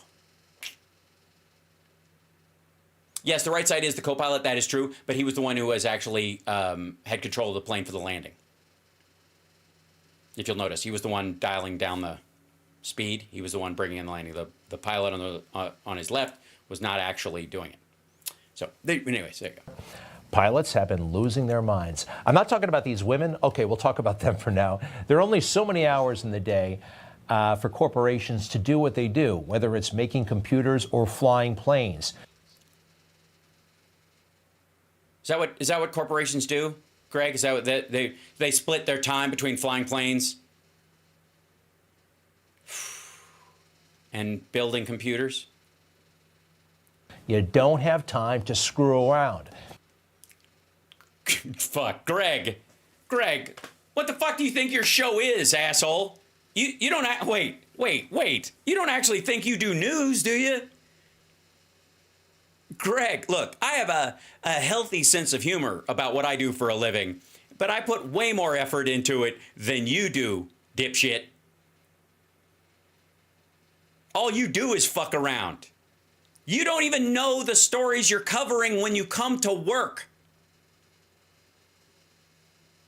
You don't even know what they're going to put on the screen for you during your show. You don't even show up for that fucking meeting. Screw around. In the cockpit or in the galley where the flight attendants hang out or anywhere else. Girls, come on. Leave the saving the world to the men? I don't think so. That's a line from The Incredibles, dummy. It's a TikTok. She's a female pilot. People, we need pilots. There are too few pilots. They're going to try everything to get everybody to learn how to fucking fly, stupid. We have to turn the music off because the record companies get very nervous, but basically you have... They don't get nervous. They charge you, you chintzy fuck. And if you had to pay for the rights of that music, like I get a video clip, you'd get your fucking garage keys taken away. They're going to take away your clicker, Greg. That's what's going to happen. You want to play sexism by replaying TikTok videos, you either got to pay the price or you're going to lose your clicker. That's it. A bunch of pilots and flight attendants clowning around on Delta Airlines, by the way. Not on that flight. Who cares? For real. What? Most of the time they're waiting for the fucking cleanup crew to finish. What do you think they should be doing? Walking around kicking the fucking tires, you weirdo? They're flight attendants. Company time, celebrating their gender, not celebrating how well... Look, Greg, we all know that, again, your gender is anybody's guess.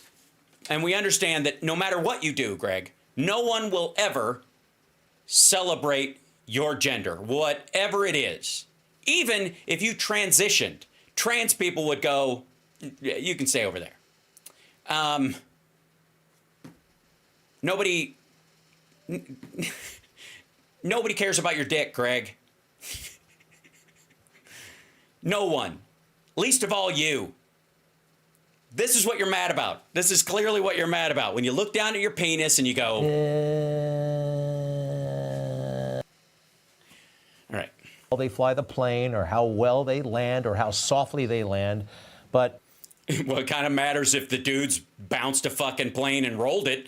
Comparatively, yeah. I mean, you're not showing a video of them with a bad landing, you fucking twerp. Being a woman, girl power. We don't know the gender of the people in the cockpit in Toronto.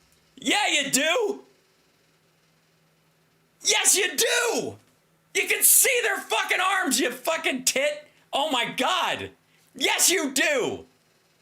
You absolutely do! It was men. There were two men. And the crash had nothing to do with the fact that they were men. They weren't overwhelmed with cock hubris. And like, I can land it, Sam. At least one of these ladies isn't up here. It was a fucking plane. It's a miracle they land as often as they do, shithead.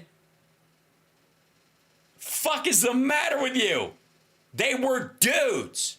You can see their arms. They're guys. They are biological men, cisgender in the vernacular of our time. And by the way, here's a good idea. You're on a show called Newsmax, which I understand is an ironic title on both ends.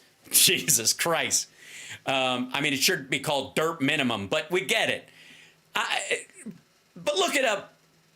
You're going to do the fucking show. Look it up. Or at least do what Joe number 2 Rogan does right now. Congratulations to Midas Touch. Do what Joe number 2 Rogan does right now, buddy. Get yourself a Jamie. Get yourself a fucking Jamie to look it up for you. You know? Where is it? Hold on. Jamie, look, bring up the cock shot of those guys who were. Jamie, can you Jamie, put it up on the big screen, the shot from inside the cockpit, so we can look at the fucking knuckles on the. Jamie, can you look up there and see if Jamie, send a still image of this to Greg Kelly. I feel sorry for him because and send him some of that Testo Max stuff that I sell. Motherfucker. But we do know that Delta Airlines spent a lot of time doing stuff that they should not have been doing. What, killing pets?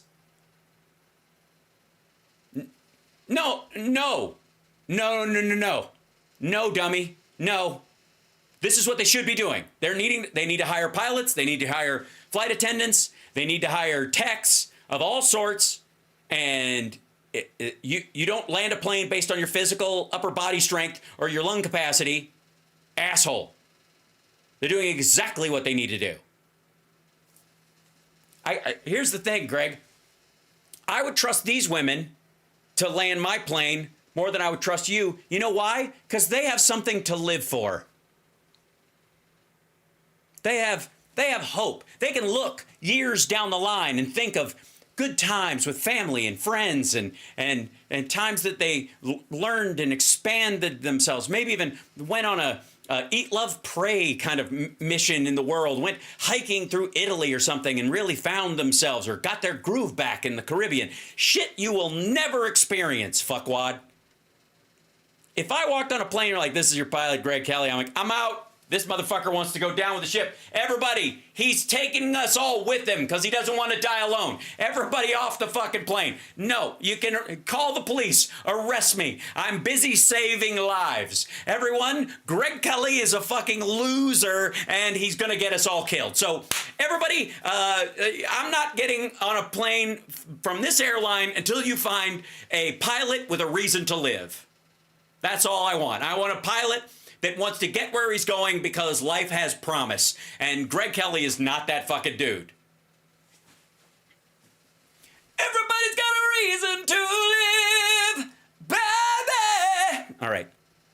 So, by the way, can I do a side note? Let me talk about reason to live, and then I'll let you guys go because I know I'm over. I don't know the name of the lady. I don't know who she is, but she's my everyday hero this week. She works at a restaurant in Los Angeles. Perhaps she'll tell us. Perhaps she'll show up in the chat and remind us, or let us know. But if it's her secret, that's fine. I got a text message from. Hold on, I want to read it. Wait right there. Talk amongst yourselves. This is too good.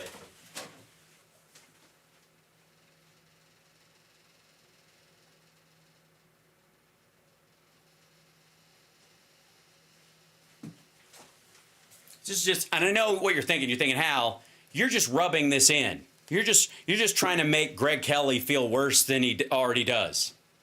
It's not possible.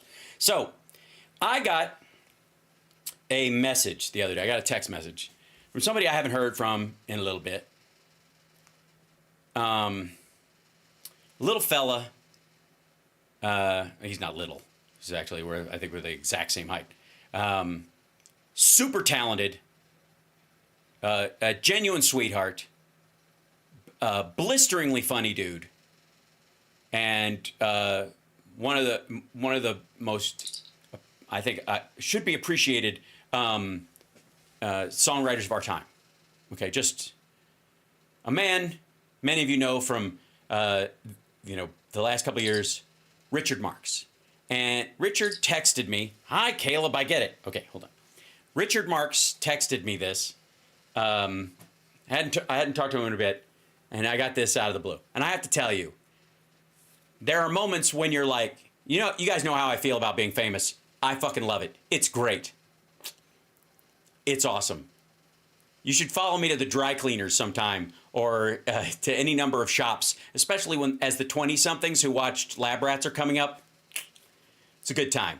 It's nice when you can just walk into a place, buy something, and make someone's day. It fucking rules. And anybody who shits on being famous is a dick. And Richard Marks texts me, and this is the message. Hey, dude, been so long. I had dinner tonight with Paul Stanley, and our waitress was I will leave who she is, a woman from Mexico who's a fan of yours, and said, Mr. Stanley, do you know how much Hal Sparks loves you? And Paul said, I do, actually. and Richard gave a bunch of crying, laughing emojis and said, hope you're well. Yes, and Richard is a genius. He's a fucking master musician and a really sweet guy. Mr. Stanley, do you know how much Hal Sparks loves you? I do, actually. That's so awesome. Oh my fucking God. Oh, so nice. So, yeah, I mean, come on. Come on. Like that moment. So, to that wonderful woman who works at whatever restaurant that was, you would walk up to those two guys, not knowing that I know Richard, and I'm so lucky to be on a however low rung first name basis with Paul. He knows me when he sees me, right? And he can't leave fast enough. Like, you're awesome. Where are you going? No. But I owe you dinner, or I don't know, a free comedy show or something, whatever. Please reach out, because that made my month. Oh, thanks, Cindy. I like to think so. But that, I mean, I was like, how in the hell? I know, Water Goddess. It's such a great story. So that was just, it just got me. It was so funny. I do, actually. God damn it. Because you got to understand, 10-year-old Hal Sparks, 1979, first Kiss concert, beginning of the Dynasty tour, or effectively the Dynasty concerts in Rupp Arena. My mom and I go to see the show because I'm a huge Kiss fan. Bought my first Kiss album when I was 5 years old. My mom takes me to the show. We have these tickets that were given to the Kentucky Film Commission. She, because she looks good in a halter top, sneaks us down to 4th row. And I'm dressed as Paul Stanley in dyed black long johns with the chest cut out and just silver lines painted on it, and like it's not quite tinsel or whatever, but like that's like shitty, not quite rhinestone stuff, like the cheap Filene's Basement rhinestone stuff all around the edge of it, and my galoshes that I'd painted stripes on the side of them, on the heel. And I'm watching, we were on Paul's side of the stage, and he fucking saw me, and he did like that, 10 years old. And it changed it made me in that moment go, oh, I somebody sees me. Somebody I really, like one of my heroes sees me. That was huge. Huge. What Kiss tour had the tanks on it? That was Creatures of the Night. That tour. So, anyways, and then 2 years later, think of that. Think of that arc. That little kid in Peaksmill, Kentucky. I had to be bused to fucking school through the hills, for an hour and a half, basically every fucking day, to go into town, to go to middle school. And nowhere, just fucking middle of nowhere. If I wanted to visit my best friend, it was a 1.5 mile walk at minimum. And a walk. There was no bus. There was no nothing. Just a walk. And in the snow, it didn't matter. There were times when I'd walk back from my buddy Kurt's house, because they had a TV when we didn't, and I'd watch TV, and after I left, it would be pitch black, and there are no street lights, because we're out in the middle of the woods. And I came up with this idea when I was, I think, 7 years old, when I was walking back between the houses, that if you sang, it kept the werewolves away. That was an idea of mine. I developed my singing voice because I was convinced at 7, 8 years old that if I just sang really loud, it would scare off the werewolves. Right? Little Hal should be telling the story. Little Hal kind of is. Little Hal kind of is. And, it's just... Anybody who can't appreciate those things, that's on my side of the wall in the world of knowns versus not knowns in people or whatever. It's like, reality stars aren't celebrities. They're awarities. You're aware of who they are, but you don't really celebrate who they are. You're just like, oh, there's that fucking guy. Whereas artists you like, or people who've acted in a way that's moved you, you kind of celebrate them. I celebrate Paul and Richard and King's X and Danko Jones and Todd Kearns and, all these folks that I'm, all the guys at the Jam and all that kind of stuff. Like, I'm so impressed by them and appreciative of their art, right? And so for that to happen to that kid, come on. Come on. You're a kiss wolf. That might be true. Hold on to the nights. Hold on to the memories. I wish that I could give you more, that I would be your. So, yeah, there you go. The arc from 10 to 50, that's right. Hal's hooked. Absolutely. So, I thought I'd end on that nice story, because that's my way of saying I appreciate you guys. I don't have time to react to all the things when people promote online, but I want you to know I see it and I appreciate it. And I appreciate the lift you give me so I can do the other stuff to prep for the show and do the things that I can to be worthwhile here. And that, thank God, you guys don't expect me to go, thank you. Like, every day's your birthday, and when you get all those text messages on your birthday, and you're like, I'm never going to get to the end of these.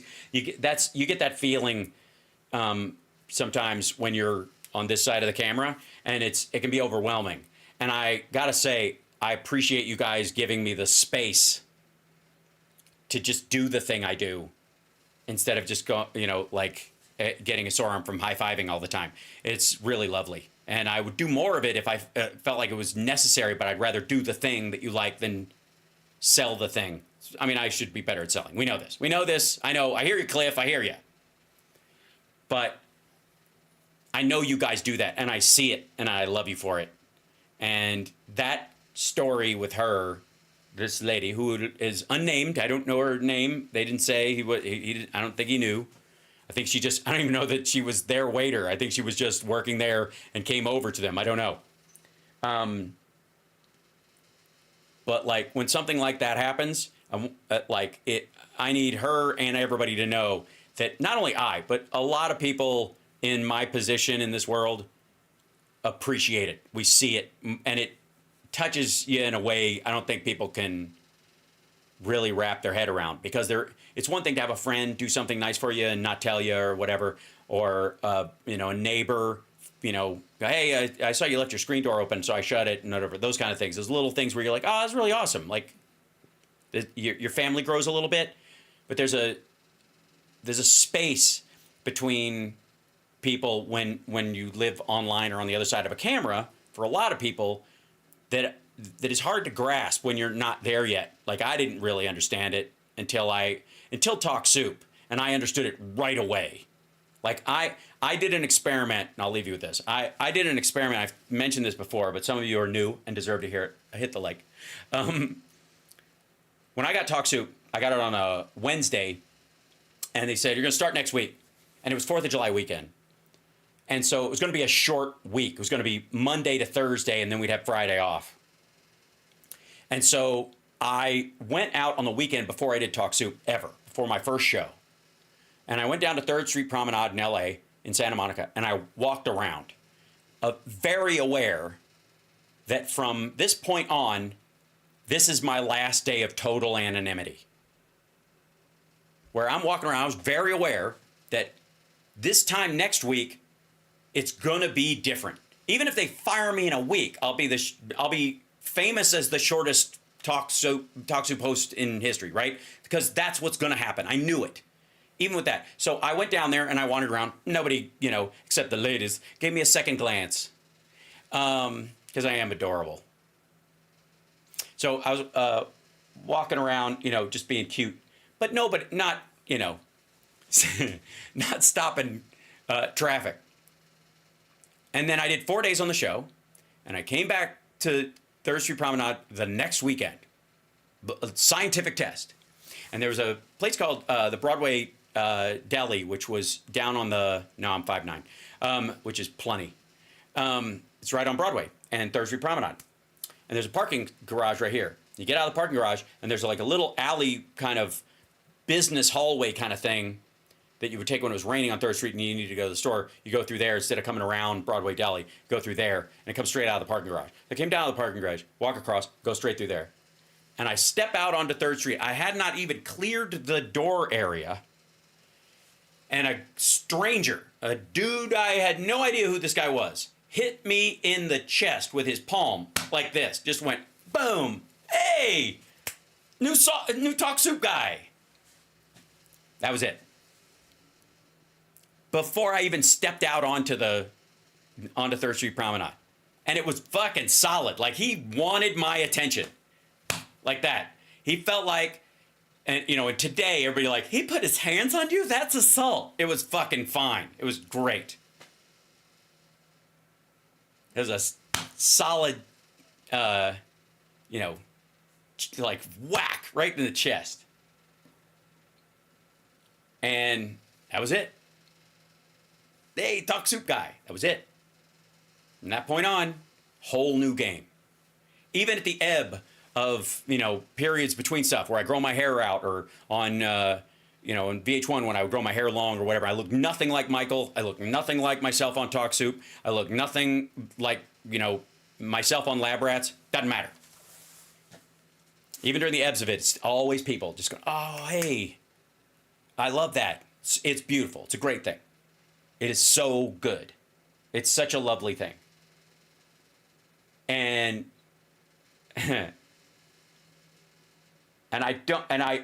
it's so good, I get mad when people don't like it, when people are unappreciative of what fame gives you. Because I think one of the reasons people would rather be famous than rich is because fame is more resilient. You can run out of money, but still have people go, oh, fuck, that's great. I love what you do.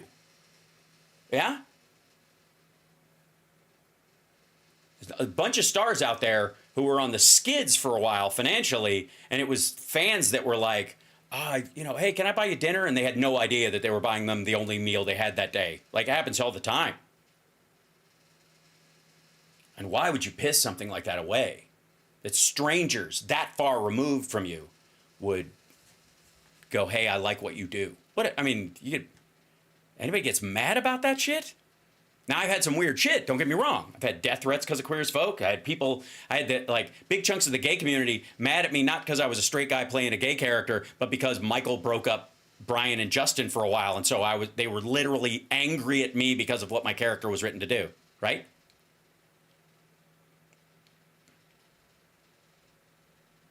That's fucked up. And some of them get really mad, like scary mad, like really attached. And you're like, man, that's kind of nuts. That's kind of scary. I don't know where your hinge point is. I'm at Flappers a week from tonight. So Patreon folks, I'll do a show. I have no idea what I'm going to talk about because these shows are that way. All my Flapper shows are improv. I will decide the second I walk on stage what pops into my head, that'll be the show. Yeah, they get angry at the character, so they're angry at you. Happens all the time, by the way. So it just like that part aside, the vast majority of the experiences you have are really fucking good. They're really lovely. And I just get annoyed at people who take it for granted. I really do. because again, that moment, like where this woman tells Paul Stanley, "Do you have any idea how much Hal Sparks loves you?" And his response, "I do, actually," is such a beautiful thing.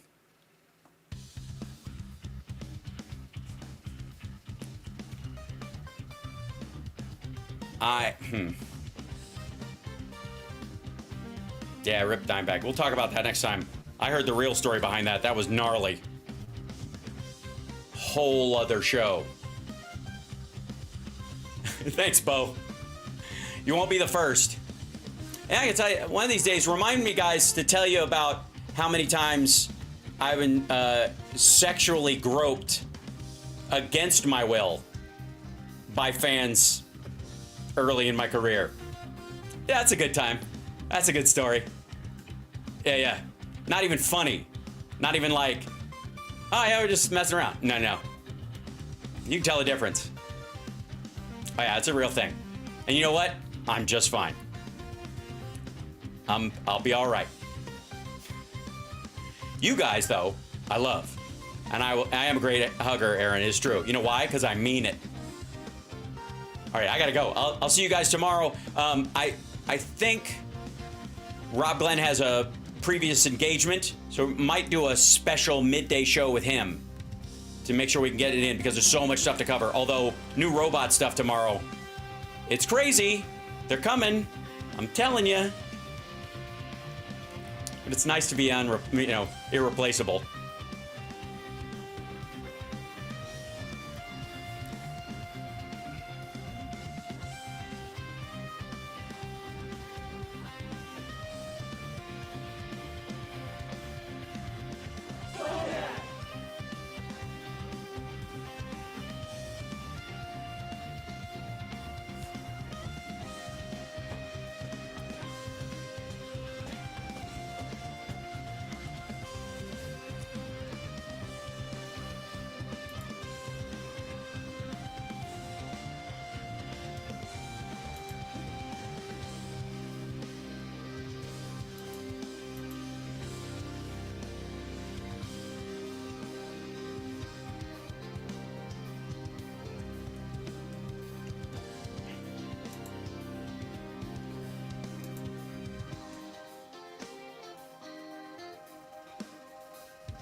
Happy birthday, Mark P.